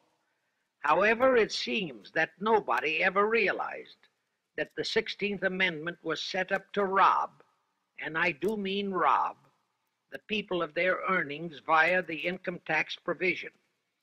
The plotters didn't fully use that provision until World War II, when that great humanitarian, Franklin Roosevelt, applied a 20% withholding tax on all small wage earners and up to 90% on higher incomes. Oh, of course, he faithfully promised that it would be only for the duration of the war. But what was a promise to such a charlatan who in 1940, when he was running for his third term, kept proclaiming, "I say again and again and again that I will never send American boys to fight on foreign soil." Remember? He was proclaiming that even as he was already preparing to plunge us into World War II by enticing the Japanese into that sneak attack on Pearl Harbor to furnish him with his excuse. And before I forget, let me remind you that another charlatan named Woodrow Wilson used exactly that same campaign slogan in 1916. His slogan was, "Re-elect the man who will keep your sons out of the war." Exactly the same formula, exactly the same promises. But wait, as Al Jolson used to say, you ain't heard nothing yet. That 16th Amendment income tax trap was intended to confiscate, rob, the earnings only of the common herd, you and me. It was not intended to even touch the huge incomes of the Illuminati gang, the Rockefellers, the Carnegies, the Lehmans, and all the other conspirators. So together with that 16th Amendment, they created what they called the tax-free foundations. That would enable the conspirators to transform their huge wealth into such so-called foundations and avoid payment of virtually all income taxes. The excuse for it was that the earnings of those tax-free foundations would be devoted to humanitarian philanthropy. So we now have the several Rockefeller foundations, the Carnegie Endowment Fund, the Ford Foundation, the Mellon Foundation, and hundreds of similar tax-free foundations. And what kind of philanthropy do these foundations support? Well, they finance all the civil rights groups that are creating all the chaos and rioting all over the country. They finance the Martin Lucifer Kings. The Ford Foundation finances the Center for the Study of Democratic Institutions in Santa Barbara, commonly referred to as Moscow West, and which is headed by Wonderboy Hutchins, Walter Reuther, Irwin Canham, and others of that ilk. In short, the tax-free foundation financed those who are doing the job for the Illuminati Great Conspiracy. And what are the hundreds of billions of dollars they confiscate every year from the earnings of the common herd, you and me, used for?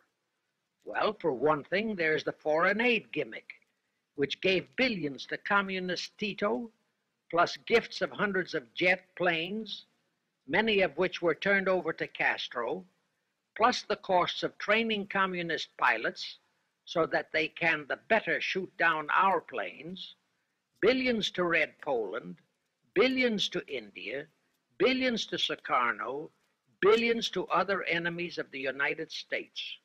That's what that treasonously railroaded 16th Amendment has done to our nation, to the American people, to you and to me, to your children and their children.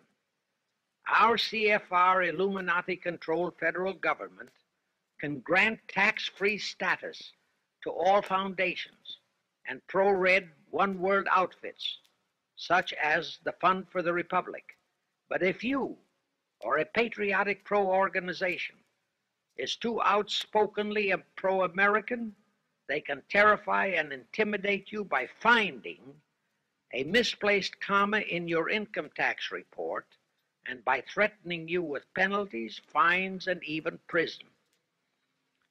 Future historians will wonder how the American people could have been so naive and stupid as to have permitted such audaciously brazen acts of treason as the Federal Reserve Act and the 16th Amendment. Well, they were not naive and they were not stupid.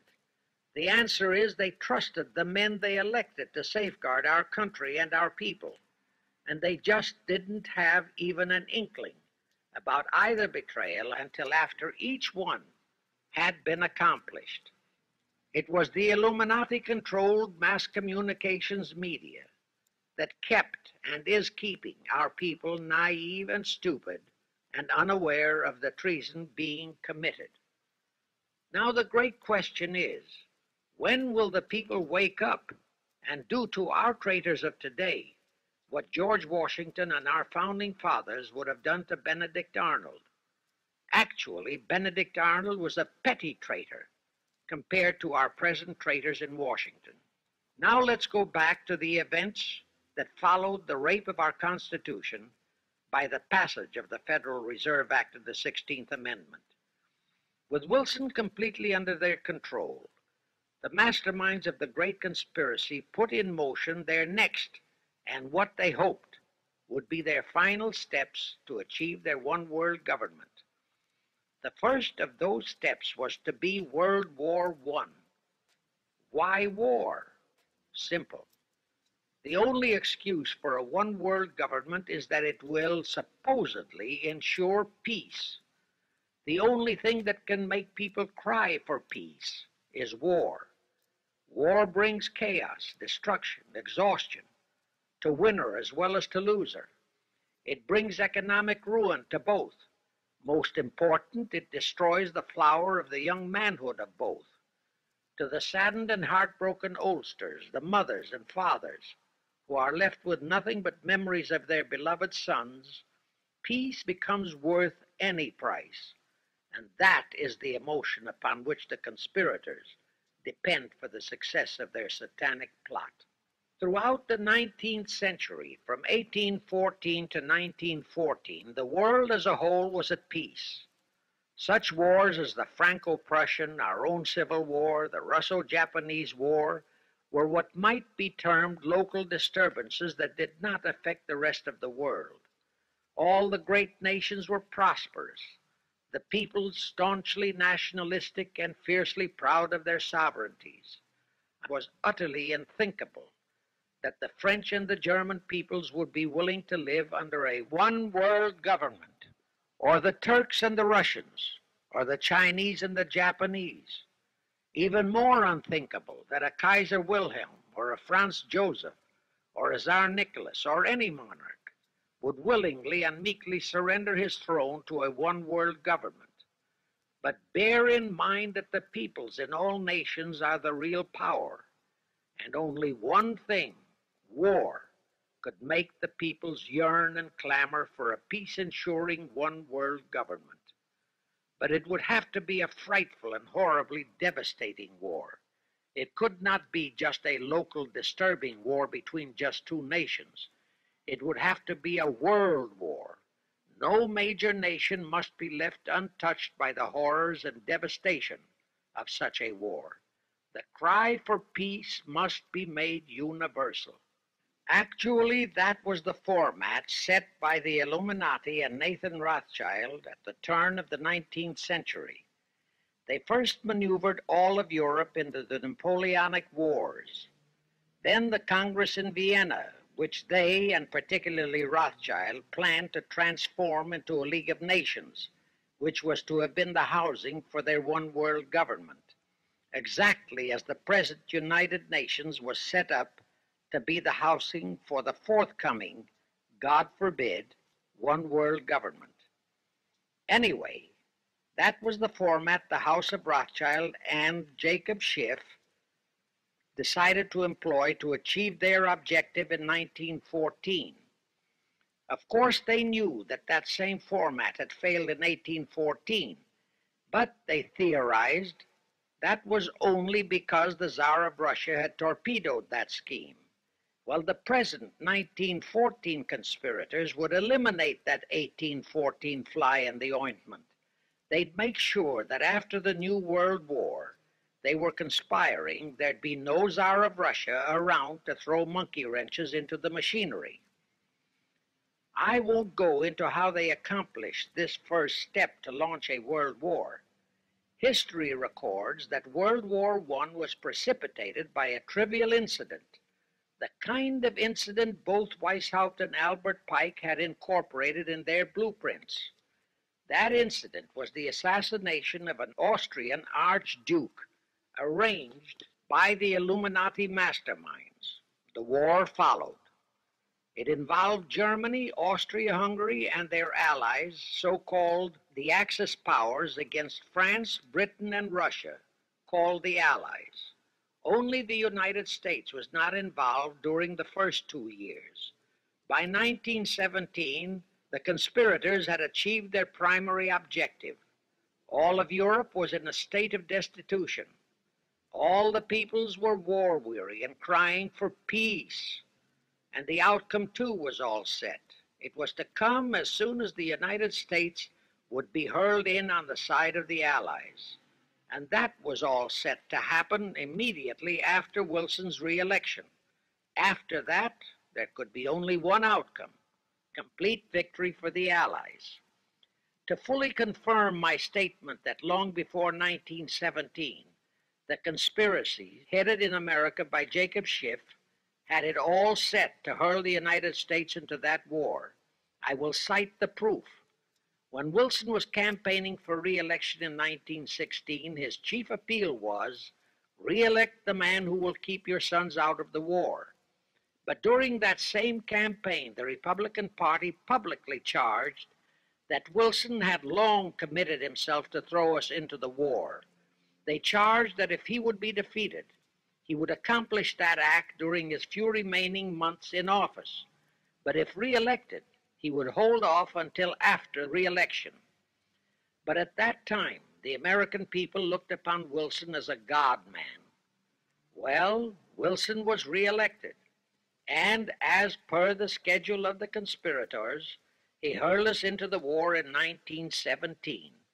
He used the sinking of the Lusitania as an excuse, a sinking which also was prearranged. Roosevelt, also a god-man in the eyes of the American people, followed the same technique in 1941 when he used the prearranged Pearl Harbor attack as his excuse for hurling us into World War II. Now, exactly as the conspirators planned, victory for the Allies would eliminate all the monarchs of the defeated nations and leave all their peoples leaderless, confused, bewildered, and perfectly conditioned for the one-world government the great conspiracy intended would follow. But there still would be an obstacle, the same obstacle that had balked the Illuminati and Rothschild at that Congress in Vienna peace gathering after the Napoleonic Wars. Russia would be on the winning side this time, as it was in 1814. Therefore, the Tsar would be securely on his throne. Here it is pertinent to note that Russia, under the Tsarist regime, had been the one country in which the Illuminati had never made any headway, nor had the Rothschilds ever been able to infiltrate their banking interests. Thus, a winning Tsar would be more difficult than ever to cope with. Even if he could be enticed into a so-called League of Nations, it was a foregone conclusion that he would never, but never go for a one-world government. So even before the outbreak of World War I, the conspirators had a plan in the making to carry out Nathan Rothschild's vow of 1814 to destroy the Tsar and also murder all possible royal heirs to the throne. And it would have to be done before the close of the war, and the Russian Bolsheviki were to be their instruments in this particular plot. From the turn of the century, the chiefs of the Bolsheviki were Nikolai Lenin, Leon Trotsky, and later Joseph Stalin. Of course, those were not their true family names. Prior to the outbreak of the war, Lenin headquartered in Paris. After the outbreak, Switzerland became his haven. Trotsky's headquarters were on the Lower East Side in New York, largely the habitat of Russian Jewish refugees. Both Lenin and Trotsky were similarly bewhiskered and unkempt. In those days, that was the badge of Bolshevism. Both lived well, yet neither had a regular occupation. Neither had any visible means of support, yet both always had plenty of money. All those mysteries were solved in 1917. Right from the outset of the war, strange and mysterious goings-on were taking place in New York. Night after night, Trotsky darted furtively in and out of Jacob Schiff's palatial mansion. And in the dead of those same nights, there were gatherings of hoodlums of New York's Lower East Side, all of them Russian refugees, at Trotsky's headquarters, and all were going through some mysterious sort of training process. But it was all shrouded in mystery. Nobody talked, although it did leak out that Schiff was financing all of Trotsky's activities. Then suddenly Trotsky vanished. So did approximately 300 of his trained hoodlums. Actually, they were on the high seas in a Schiff-chartered ship bound for a rendezvous with Lenin and his gang in Switzerland. And on that ship was $20 million in gold, the $20 million Schiff provided to finance the Bolsheviki takeover of Russia. In anticipation of Trotsky's arrival, Lenin prepared to throw a party in his Switzerland hideaway. Men of the very highest places in the world were to be guests at that party. Among them were the mysterious Colonel Edward Mandell House, Woodrow Wilson's mentor and palsy-walsy, and more important, Schiff's special and confidential messenger. Another of the expectant guests was Warburg of the Warburg banking clan in Germany, who were financing the Kaiser, and whom the Kaiser had rewarded by making him chief of the secret police of Germany. In addition, there were the Rothschilds of London and Paris, also Litvinov, Kaganovich, Stalin, who was then head of a train and bank-robbing gang of bandits. He was known as the Jesse James of the Urals. And here I must remind that England and France were then long in war with Germany, and that on February 3, 1917, Wilson had broken off all diplomatic relations with Germany. Therefore, Warburg, Colonel House, the Rothschild, and all those others were enemies. But of course, Switzerland was neutral ground where enemies could meet and be friends, especially if they had some scheme in common. That Lenin party was very nearly wrecked by an unforeseen incident. The Schiff-chartered ship on its way to Switzerland was intercepted and taken into custody by a British warship. But Schiff quickly rushed orders to Wilson to order the British to release the ship intact with the Trotsky hoodlums and the gold. Wilson obeyed. He warned the British that if they refused to release the ship, the United States would not enter the war in April as he had faithfully promised a year earlier. The British heeded the warning. Trotsky arrived in Switzerland, and the Lenin party went off as scheduled. But they still faced what ordinarily would have been the insurmountable obstacle of getting the Lenin-Trotsky band of terrorists across the border into Russia. Well, that's where Brother Warburg, chief of the German secret police, came in. He loaded all those thugs into sealed freight cars and made all the necessary arrangement for their secret entry into Russia. The rest is history. The revolution in Russia took place, and all members of the royal Romanov family were murdered. Now, my chief objective is to establish beyond even a remote doubt that communism, so-called, is an integral part of the Illuminati's great conspiracy for the enslavement of the entire world, that communism, so-called, is merely their weapon and bogeyman word to terrify the peoples of the whole world, and that the conquest of Russia and the creation of communism was in great part organized by Schiff and the other international bankers right in our own city of New York.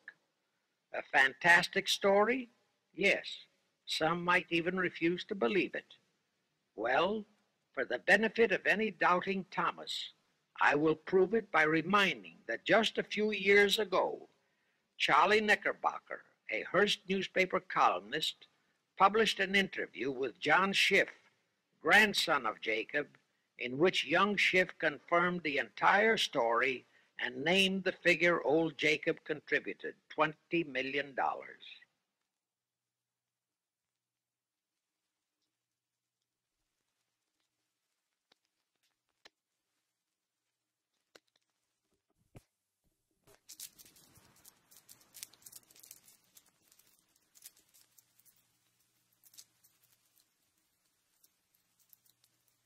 If anybody still has even a remote doubt that the entire menace of communism was created by the masterminds of the great conspiracy right in our own city of New York, I will cite the following historical fact. All records show that when Lenin and Trotsky engineered the capture of Russia, they operated as heads of the Bolsheviki Party. Now, Bolshevism is a purely Russian word. The masterminds realized that Bolshevism could never be sold as an ideology to any but the Russian people. So in April 1918, Jacob Schiff dispatched Colonel House to Moscow with orders to Lenin, Trotsky, and Stalin to change the name of their regime to the Communist Party and to adopt the Karl Marx Manifesto as the constitution of the Communist Party. Lenin, Trotsky, and Stalin obeyed, and that year of 1918 was when the Communist Party and the menace of communism came into being. All this is confirmed in Webster's Collegiate Dictionary, 5th edition. In short, communism was created by the capitalists.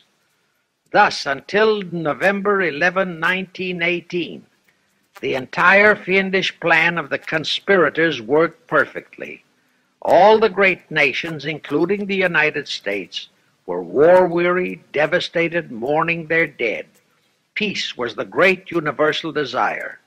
Thus, when it was proposed by Wilson to set up a League of Nations to ensure peace, all the great nations, with no Russian czar to stand in their way, jumped on that bandwagon without even stopping to read the fine print in that insurance policy. That is all but one, the United States, the very one that Schiff and his co-conspirators least expected would balk. And that was their one fatal mistake in that early plot. You see, when Schiff planted Woodrow Wilson in the White House, the conspirators assumed that they had the United States in the proverbial bag. Wilson had been perfectly built up as a great humanitarian. He supposedly became established as a God-man with the American people. There was every reason for the conspirators to have believed that he would easily hornswoggle Congress into buying the League of Nations sight unseen, exactly as the Congress of 1945 bought the United Nations sight unseen. But there was one man in the Senate in 1918 who saw through that scheme just as the Russian Tsar did in 1814.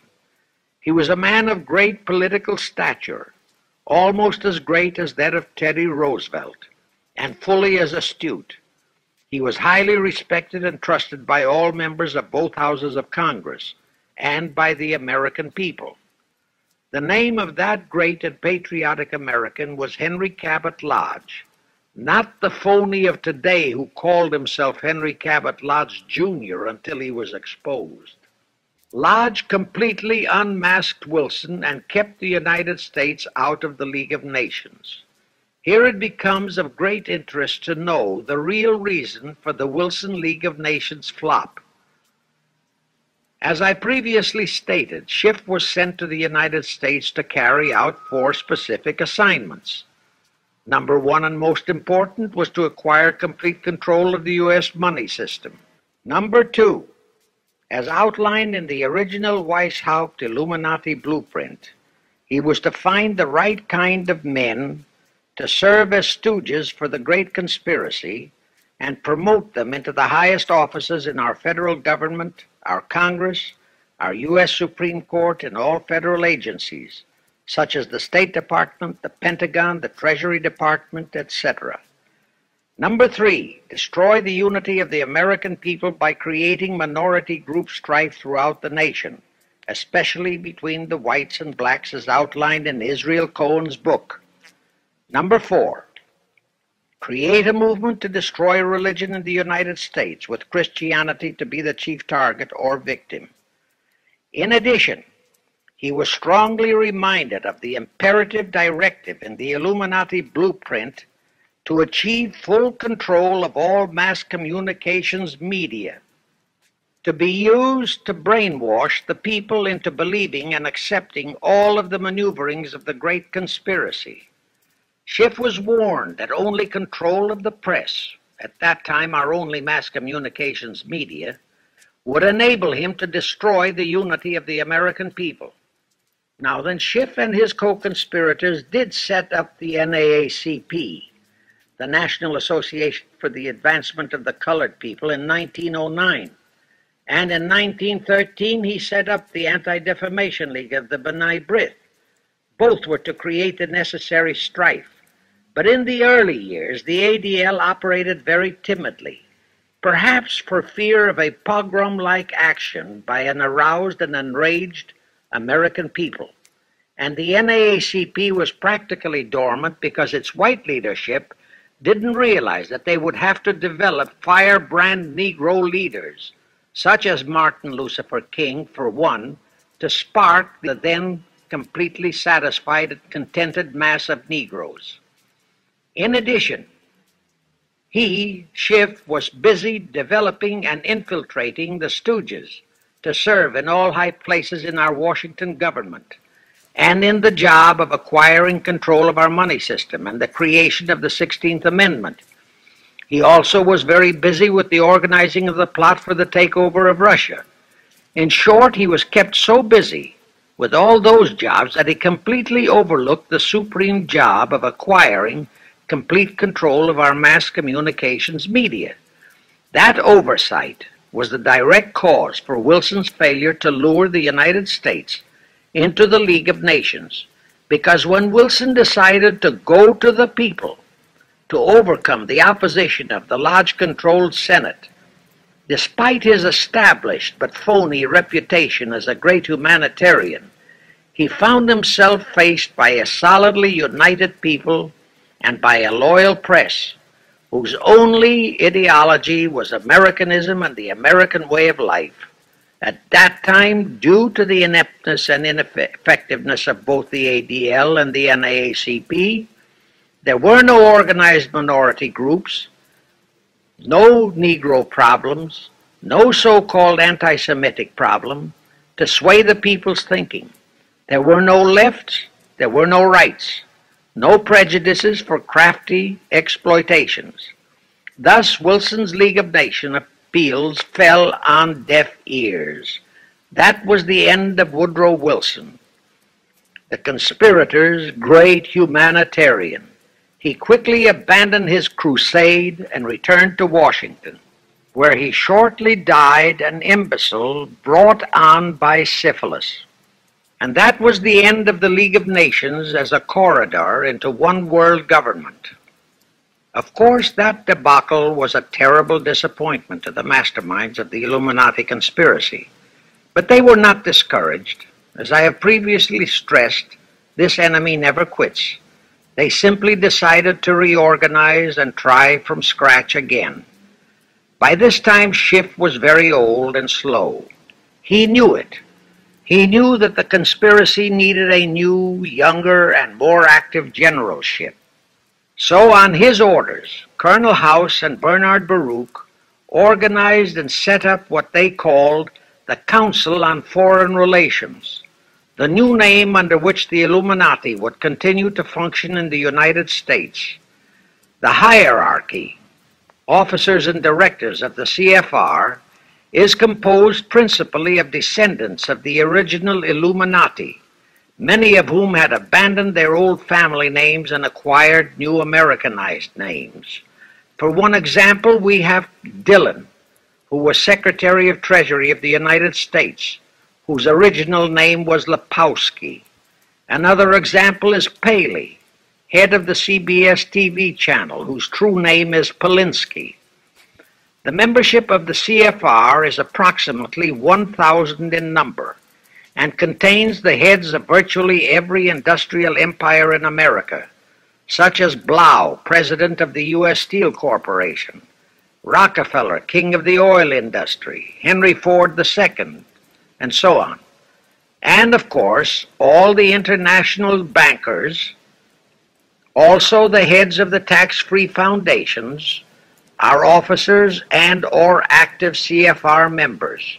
In short, all the men who provide the money and the influence to elect the CFR chosen presidents of the United States, congressmen, senators, and who decide the appointments of our various secretaries of state, of the Treasury, of every important federal agency, are members of the CFR, and very obedient members indeed. Now, just to cement that fact, I will mention the names of a few of the United States presidents who were members of the CFR: Franklin Roosevelt, Herbert Hoover, Dwight D. Eisenhower, Jack Kennedy. Others who were considered for the presidency are Thomas E. Dewey, Adlai Stevenson, Nixon, and Vice President of a CFR subsidiary, Barry Goldwater. Among the important cabinet members of the various administrations, we have John Foster Dulles, Allen Dulles, Cordell Hull, John J. McCloy, Morgenthau, Clarence Dillon, Rusk, McNamara, and just to emphasize the red color of the CFR, we have as members such men as Alger Hiss, Ralph Bunche, Pasvolsky, Harry Dexter White, real name Weiss, Owen Lattimore, Philip Jeffy, etc., etc.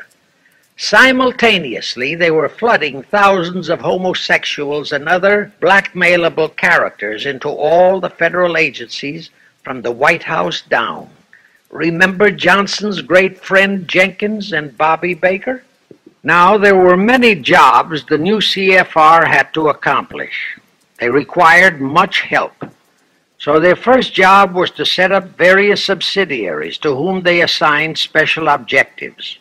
I can't name all the subsidiaries in this recording, but the following are a few: the Foreign Policy Association, FPA, the World Affairs Council, WAC, the Business Advisory Council, BAC, the notorious ADA, Americans for Democratic Action, virtually headed by Walter Reuther, the notorious 1313 in Chicago.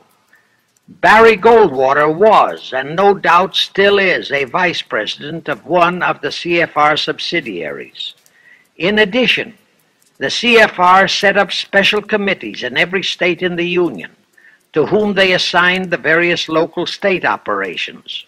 Simultaneously, the Rothschilds set up similar CFR-like control groups in England, France, Germany, and other nations to control world conditions and cooperate with CFR to bring about another world war. But the CFR's first and foremost job was to get complete control of our mass communications media. The control of the press was assigned to Rockefeller.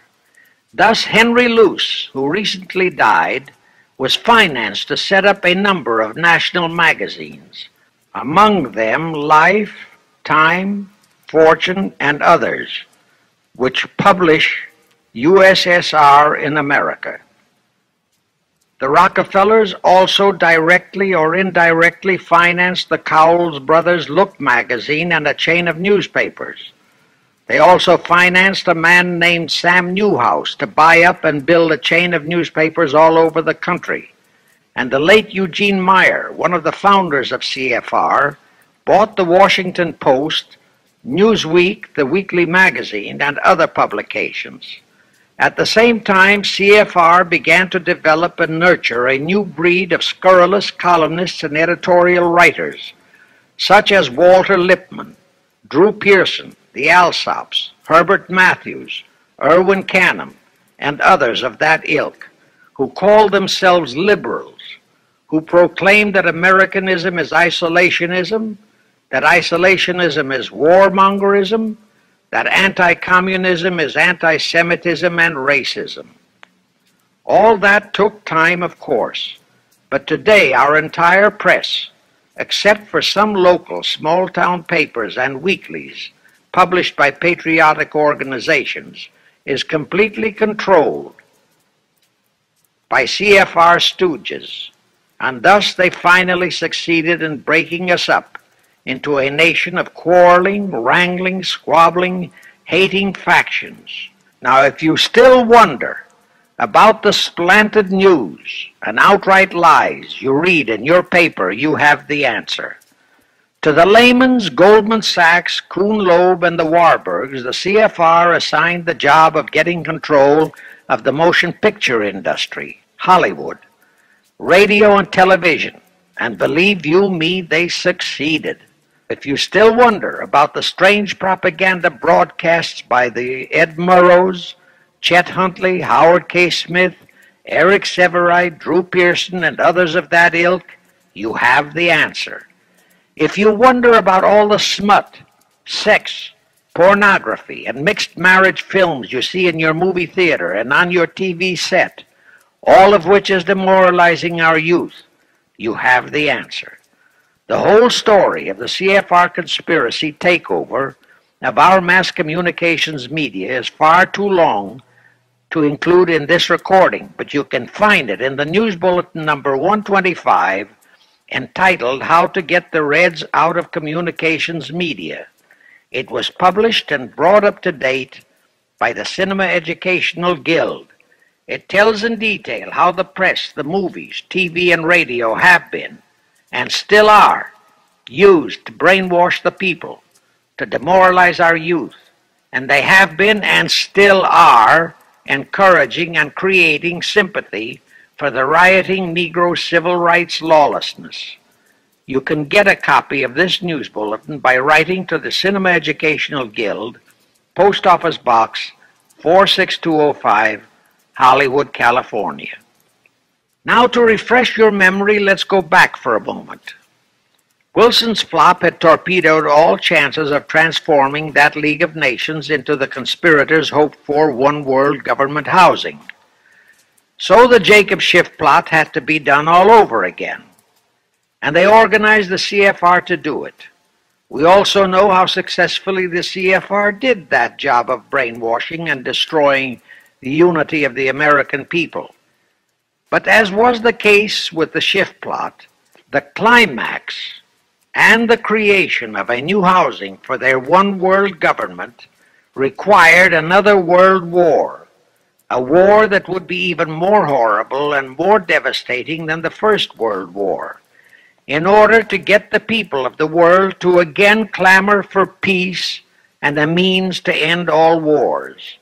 But the CFR realized that the aftermath of World War II would have to be more carefully planned, so that there would be no escape from the new one-world trap, another League of Nations, that would emerge from the new war, the trap we now know as the United Nations. And they hit upon a perfect strategy to ensure that no escape. Here's how they did it. In 1943, in the midst of the war, they prepared the framework for the United Nations, and it was handed over to Roosevelt and our State Department to be given birth by Alger Hiss, Pozwolski, Dalton Trumbo, and other American traitors, thus making the whole scheme a United States baby. Then, to fix our parenthood, New York City was to become the nursery for the monstrosity. After that, we could hardly walk out on our own baby, now could we? Anyway, that's how the conspirators figured it would work, and so far it has. And the liberal Rockefeller donated the land for the United Nations building. The United Nations Charter was written by Alger Hiss, Pozwolski, Dalton Trumbo, and other CFR stooges. A phony so-called UN conference was set up in San Francisco in 1945.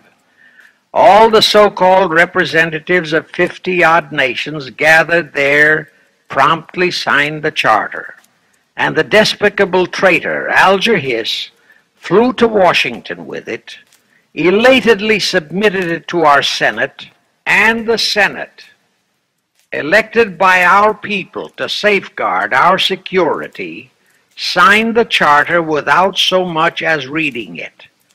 The question is, how many of our senators were even then traitorous stooges of the CFR? Anyway, it was thus that the people accepted the United Nations as a holy of holies and enabled traitor Earl Warren to virtually destroy our Constitution by basing all his traitorous decisions on the UN Charter, thus making that charter virtually our law of the land.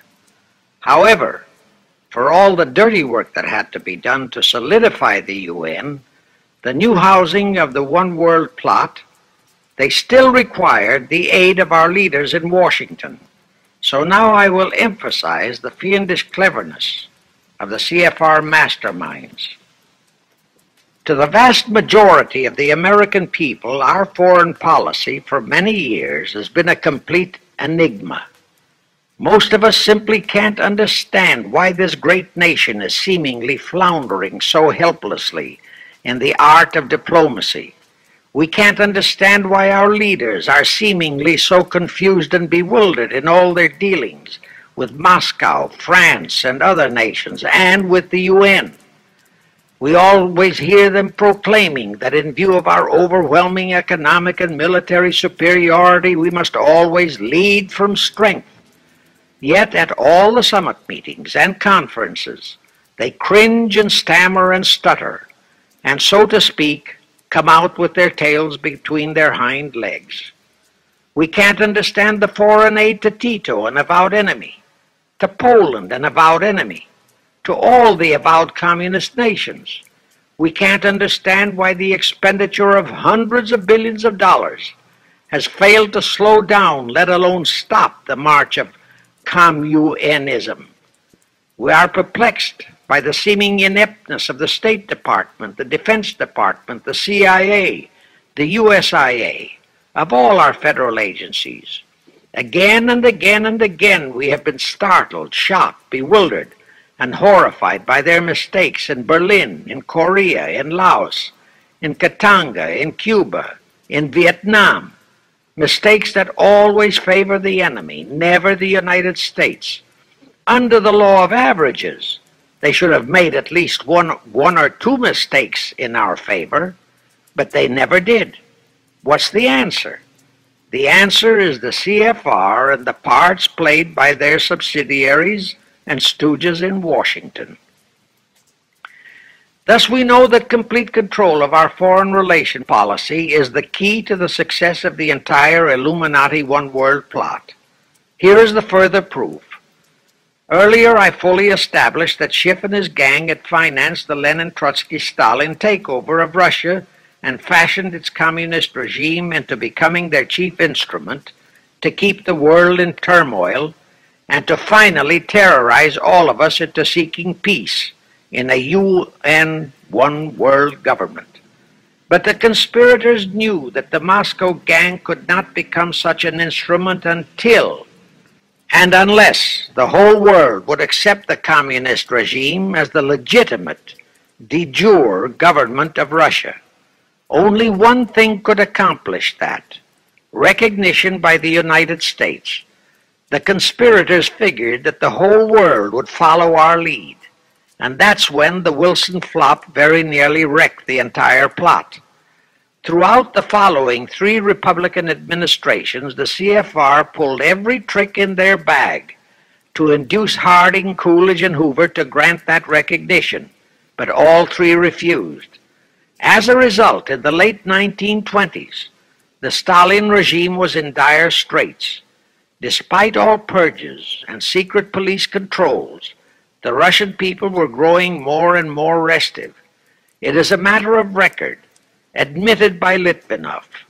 that during 1931 and 1932, Stalin and his whole gang were always packed and ready for instant flight. They landed Franklin Roosevelt in the White House. Crafty, unscrupulous, utterly without conscience, that charlatan traitor turned the trick for them. Without even asking consent of Congress, he unlawfully proclaimed recognition for the Stalin regime. That did it. And exactly as the conspirators figured, the whole world did follow our lead. Automatically, that squelched the previously growing resistance movement of the Russian people.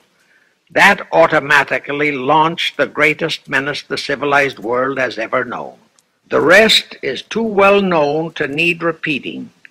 We know how Roosevelt and his traitorous State Department kept building up the communist menace right here in our own country, and thus throughout the world. We know how he perpetrated that Pearl Harbor atrocity for his excuse to hurl us into World War II. We know all about his secret meetings with Stalin at Yalta and how he, with Eisenhower's help, delivered the Balkans and Berlin to Moscow. And last, but by no means least, we know that 20th century Benedict Arnold not only dragged us into that new corridor, the United Nations, into one world government, but actually schemed all the arrangements to plant it within our country. In short, the day that Roosevelt entered the White House, the CFR conspirators regained full control of our foreign relations machinery and firmly established the United Nations as the housing for the Illuminati one world government.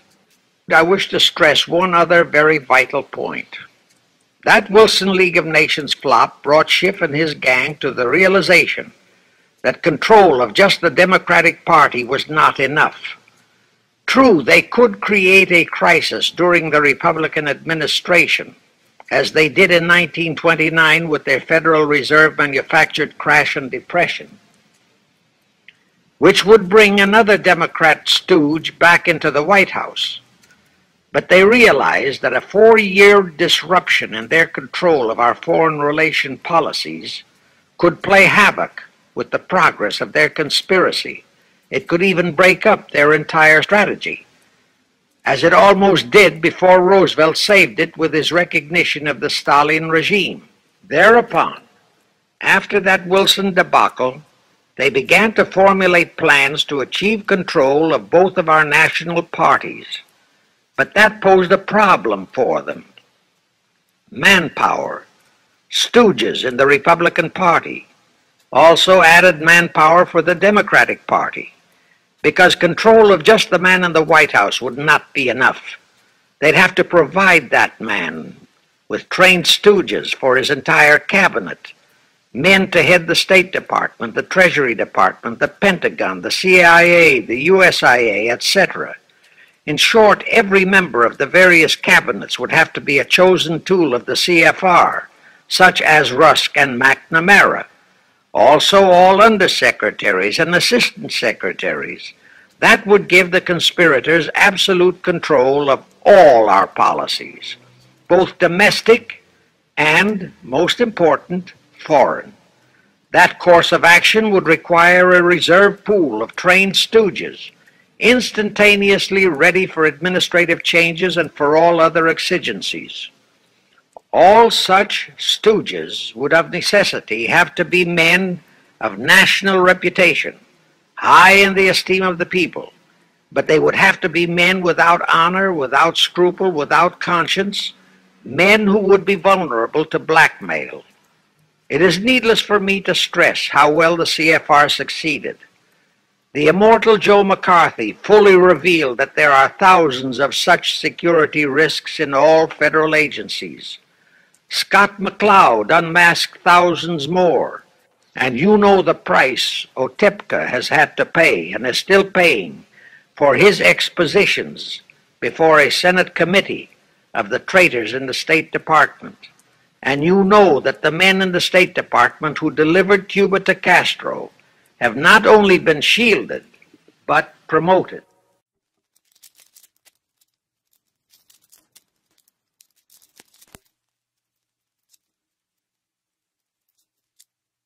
Now let's go back to the crux of the whole one world government plot and the maneuvering necessary to create another League of Nations to house such a government. As I have already stated, the conspirators knew that only another world war was vital for the success of their plot. It would have to be such a horrifying world war that the peoples of the world would cry out for the creation of some kind of a world organization that could assure everlasting peace. But how could such a war be brought about? All the European nations were at peace. None had any quarrels with their neighboring nations, and certainly their tools in Moscow wouldn't dare to start a war. Even Stalin realized that it would mean the overthrow of his regime unless so-called patriotism would weld the Russian people behind him. But the conspirators had to have a war. They had to find or create some kind of an incident to launch it. And they found it in a little inconspicuous and repulsive little man who called himself Adolf Hitler. Hitler, an impecunious Austrian house painter, had been a corporal in the German army. He made the defeat of Germany into a personal grievance. He began to rabble-rouse about it in the Munich, Germany area. He began to spout about restoring the greatness of the German Empire and the might of the German soldiery. He advocated the restoration of the old German military to be used to conquer the whole world. Strangely enough, Hitler, the little clown that he was, could deliver a rabble-rousing speech, and he did have a certain kind of magnetism. But the new authorities in Germany didn't want any more wars, and they promptly threw the obnoxious Austrian house painter into a prison cell. Aha! Here was the man, decided the conspirators, who, properly directed and financed, could be the key to another world war. So while he was in prison, they had Rudolf Hess and Goering write a book which they titled Mein Kampf and attributed the authorship to Hitler, exactly as Litvinov wrote Mission to Moscow and attributed the authorship to Joseph Davies, then our ambassador to Russia and a stooge of the CFR. In Mein Kampf, Hitler, the pseudo-author, outlined his grievances and how he would restore the German people to their former greatness. The conspirators then arranged for a wide circulation of the book among the German people in order to arouse a fanatical following for him. On his release from prison, also arranged by the conspirators, they began to groom him and finance him to travel to other parts of Germany to deliver his rabble-rousing speeches. Soon he gathered a growing following among other veterans of the war, and that soon spread to the masses, who began to see in him a savior for their beloved Germany. Then came his leadership of what he called his Brown Shirt Army and the March on Berlin. That required a great deal of financing, but the Rothschilds, the Warburgs, and others of the conspirators provided all the money he needed. Gradually, Hitler became the idol of the German people, and then they overthrew the von Hindenburg government, and Hitler became the new Führer. But that still was no reason for a war. The rest of the world watched Hitler's rise, but saw no reason to interfere in what was distinctly a domestic condition within Germany. Certainly none of the other nations felt it was a reason for another war against Germany, and the German people were not yet incited into enough of a frenzy to commit any acts against any neighboring nation, not even against France, that would lead to a war.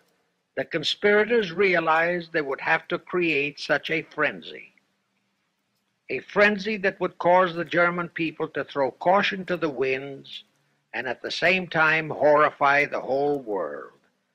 And incidentally, Mein Kampf was actually a follow-up of Karl Marx's book, A World Without Jews. The conspirators suddenly remembered how the Schiff-Rothschild gang had engineered the pogroms in Russia, which slaughtered many, many thousands of Jews and created a worldwide hatred for Russia.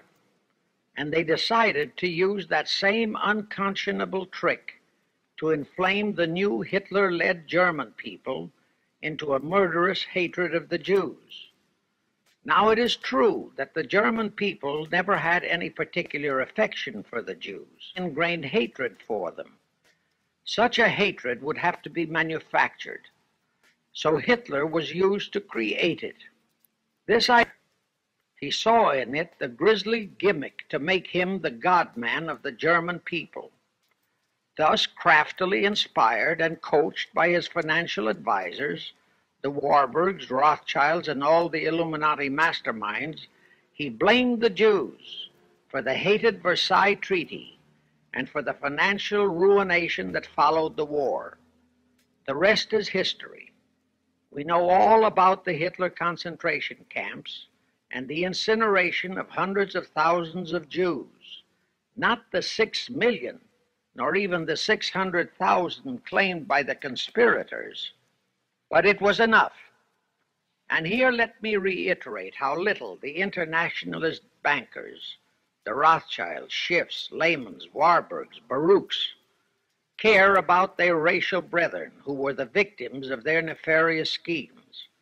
In their eyes, the slaughter of the several 100,000 innocent Jews by Hitler didn't bother them at all. They considered it a necessary sacrifice to further their Illuminati one-world plot, just as the slaughter of the many millions in the wars that followed was a similar necessary sacrifice. And here is another grisly detail about those concentration camps. Many of the Hitler soldier executioners in those camps had previously been sent to Russia to acquire their arts of torture and brutalization so as to emphasize the horrors of the atrocities. All this created a new worldwide hatred for the German people, but it still did not provide a cause for war. Thereupon Hitler was in land. You remember how Chamberlain, diplomats of Czechoslovakia and France surrendered to that demand. That led to further Hitlerian demands for territories in Poland and in the French Saar territories. Those demands were rejected. Then came his pact with Stalin.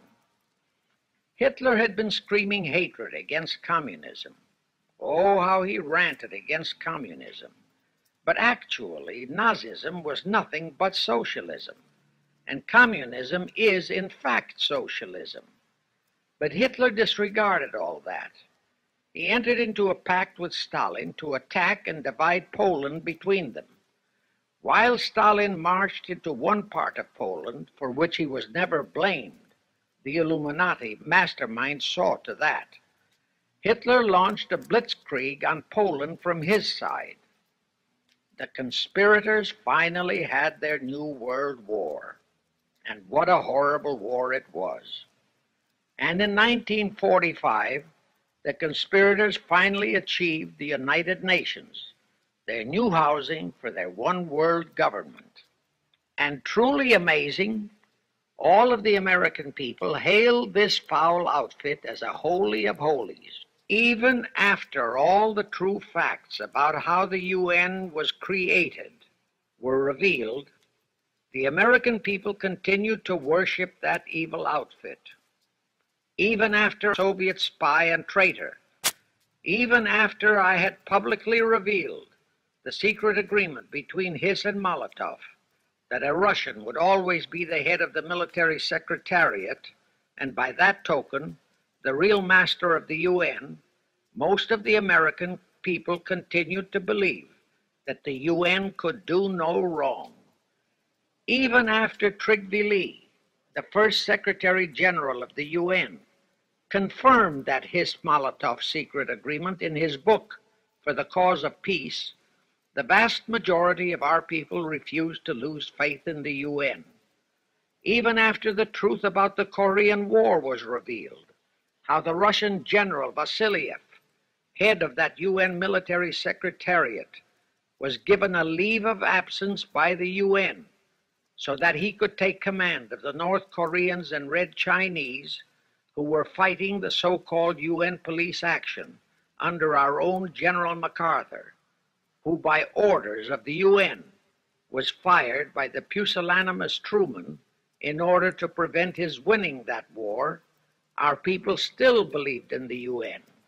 Despite our 150,000 sons who were murdered and maimed in that war, the people continued to regard the UN as a sure means for peace, even after it was revealed in 1951 that the UN, using our own American soldiers under UN command and the UN flag, in collusion with our traitorous State Department and the Pentagon, had been invading many small cities in California and Texas in order to perfect their plan for the complete takeover of our country. Most of our people brushed it off and continued their belief that the UN is a holy of holies. Do you know that the UN Charter was written by traitor Alger Hiss, Molotov, and Vyshinsky? That Hiss and Molotov had made that secret agreement that the military chief of the UN was always to be a Russian appointed by Moscow?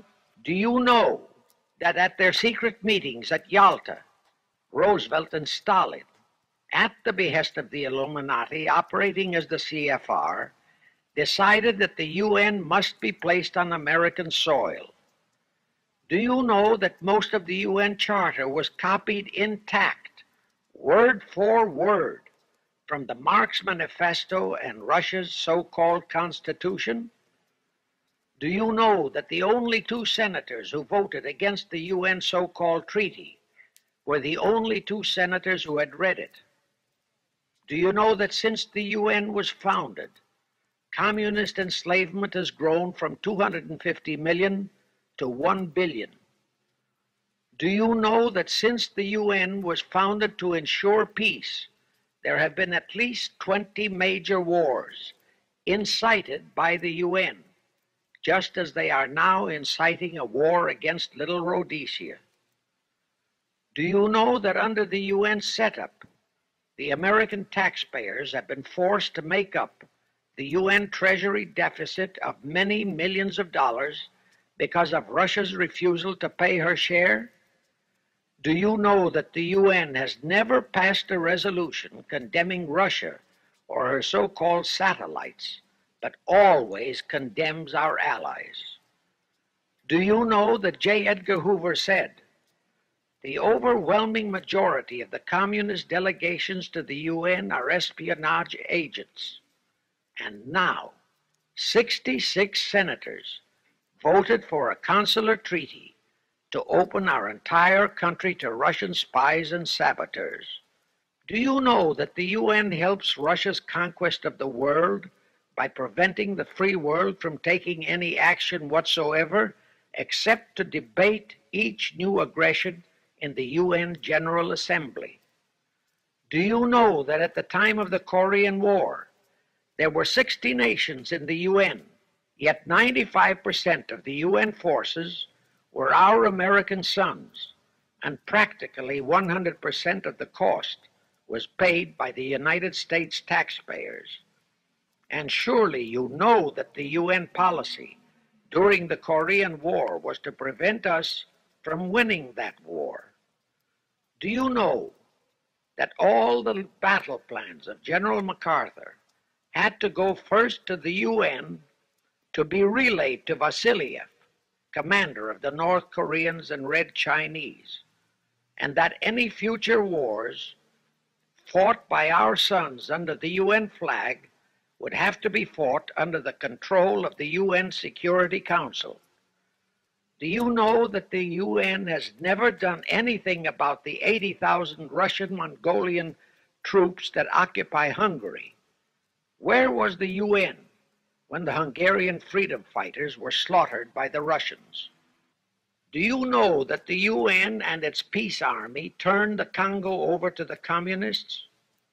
Do you know that the UN's own so-called peace force was used to crush, rape, and kill the white anti-communists in Katanga?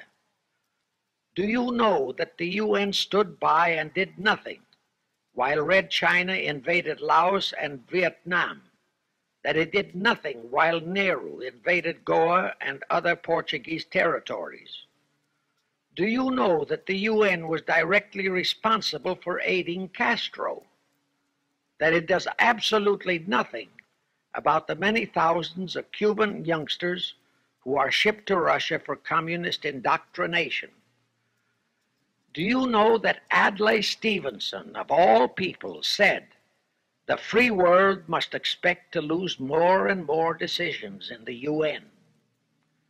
Do you know that the UN openly proclaims that its chief objective is one world government, which means one world laws, one world court, one world army, one world navy, one world air force, one world schools, and a one world church in which Christianity would be prohibited? Do you know that a UN law has been passed to disarm all American citizens and to transfer all our armed forces to the UN? Such a law was secretly signed by Saint Jack Kennedy in 1961. Do you realize how that fits in with Article 47, Paragraph 3 of the UN Charter, which states, I quote, "The Military Staff Committee of the UN shall be responsible through the Security Council for the strategic direction of all armed forces placed at the disposal of the Security Council," unquote. And when and if all our armed forces are transferred to the UN, your sons would be forced to serve and die under UN command all over the world. This will happen unless you fight to get the U.S. out of the UN. Do you know that Congressman James B. Utt has submitted a bill to get the U.S. out of the UN and a resolution to prevent our president from forcing us to support the UN embargoes on Rhodesia? Well, he has, and many people all over the country are writing to their representatives to support the Utt bill and resolution. And did you know that to offset the Utt bill and resolution, 50 congressmen, spearheaded by Schweiker and Moorhead of Pennsylvania, have introduced a bill to immediately transfer all our armed forces to the UN? Can you imagine such brazen treason? Is your congressman one of those 50 traitors? Find out and take immediate action against him, and help Congressman Utt. Now, do you know that the National Council of Churches passed a resolution in San Francisco which states that the United States will soon have to subordinate its will to that of the UN, and that all American citizens must be prepared to accept it? Is your church a member of the National Council of Churches? In connection with that, bear in mind that God is never mentioned in the UN Charter, and their meetings are never opened with prayer. The creators of the UN stipulated in advance that there should be no mention of God or Jesus Christ in the UN Charter or in its UN headquarters. Does your pastor subscribe to that? Find out. Furthermore, do you know that the great majority of the so-called nations in the UN are anti-Christianity? That the UN is a completely godless organization by orders of its creators, the CFR Illuminati. Now, have you heard enough of the truth about the Illuminati's United Nations? Do you want to leave your sons and our precious country to the unholy mercy of the Illuminati's United Nations?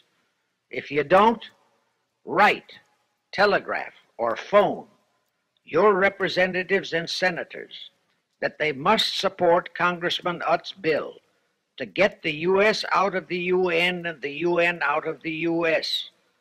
Do it today, now, before you forget. It is the only salvation for your sons and for our country. Now I have one more vital message to deliver. As I told you, one of the 4 specific assignments Rothschild gave Jacob Schiff was to create a movement to destroy religion in the United States, with Christianity to be the chief target. For a very obvious reason. The Anti-Defamation League wouldn't dare to attempt it, because such an attempt could create the most terrible bloodbath in the history of the world, not only for the ADL and the conspirators, but for the millions of innocent Jews. Schiff turned that job over to Rockefeller for another specific reason. The destruction of Christianity could be accomplished only by those who are entrusted to preserve it, by the pastors, the men of the cloth. As a starter, John D. Rockefeller picked up a young so-called Christian minister by the name of Dr. Harry F. Ward, Reverend Ward, if you please. At that time, he was teaching religion at the Union Theological Seminary. Rockefeller found a very willing Judas in this reverend. Thereupon, in 1907, he financed him to set up the Methodist Foundation of Social Service. And Ward's job was to teach bright young men to become so-called ministers of Christ and to place them as pastors of churches. While teaching them to become ministers, the Reverend Ward also taught them how to very subtly and craftily preach to their congregations that the entire story of Christ is a myth, to cast doubts on the divinity of Christ, to cast doubts about the Virgin Mary. In short, to cast doubts on Christianity as a whole. It was not to be a direct attack, but much of it by crafty insinuation that was to be applied in particular to the youth in the Sunday schools. Remember Lenin's statement? Give me just one generation of youth and I'll transform the whole world. Then, in 1908, the Methodist Foundation of Social Service, which incidentally was America's first Communist Front organization, changed its name to the Federal Council of Churches. By 1950, the Federal Council of Churches was becoming very suspect. So in 1950, they changed the name to the National Council of Churches. Do I have to tell you more about how this National Council of Churches is deliberately destroying faith in Christianity? I don't think so. But this I will tell you. If you are a member of any congregation whose pastor and church are members of this Judas organization, your contributions are helping the Illuminati's plot to destroy religion and your faith in God and Jesus Christ.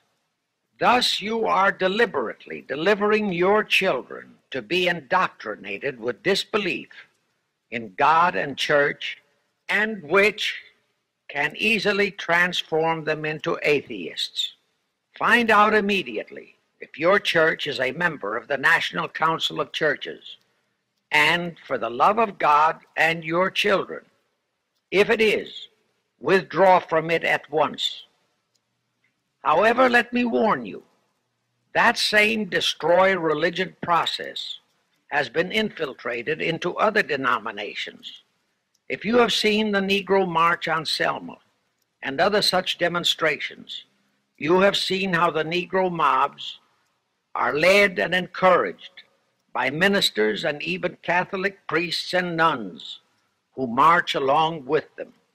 As a matter of fact, the Mormon Church is about the only one I know of that is clean of that kind of Judas infiltration. But of course, There are many individual churches and pastors who are honest and sincere. Find one such for yourself and for your children. Incidentally, this same Reverend Harry F. Ward was also one of the founders of the American Civil Liberties Union, a notorious pro-communist organization. He was the actual head of it from 1920 to 1940. He also was a co-founder of the American League Against War and Fascism, which, under Browder, became the Communist Party of the United States. In short, Ward's entire background reeked of communism, and he was identified as a member of the Communist Party. He died a vicious traitor to both his church and country, and this was the man old John D. Rockefeller picked and financed to destroy America's Christian religion, in accordance with the orders given to Schiff by the Rothschilds. In conclusion, I have this to say. You probably are familiar with the story of how one Dr. Frankenstein created a monster to do his will of destroying his chosen victims, but how instead, in the end, that monster turned on his own creator, Frankenstein, and destroyed him. Well, the Illuminati, CFR, has created a monster called the United Nations, who, supported by their minority groups, rioting Negroes, the traitorous mass communications media, and the traitors in Washington, was created to destroy the American people. Well, we know all about that many-headed Hydra monster. We know the names of those who created that monster. We know all their names. And I predict that one fine day the American people will come fully awake and cause that very monster to destroy its creator.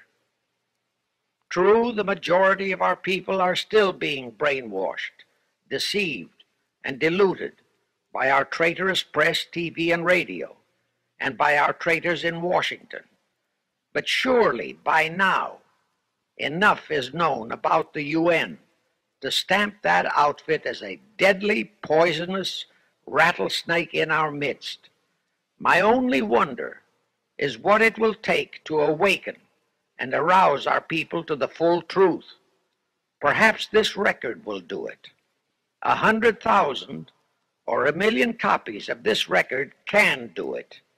I pray to God it will, and I pray to Him to inspire you, all of you, to spread this story via this record to all loyal Americans in your community.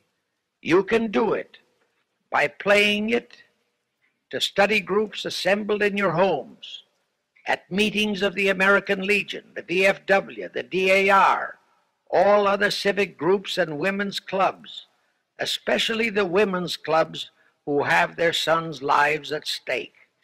With this record, I have provided you with the weapon that will destroy the monster.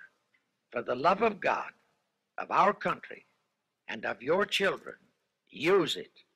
Get a copy of it into every American home.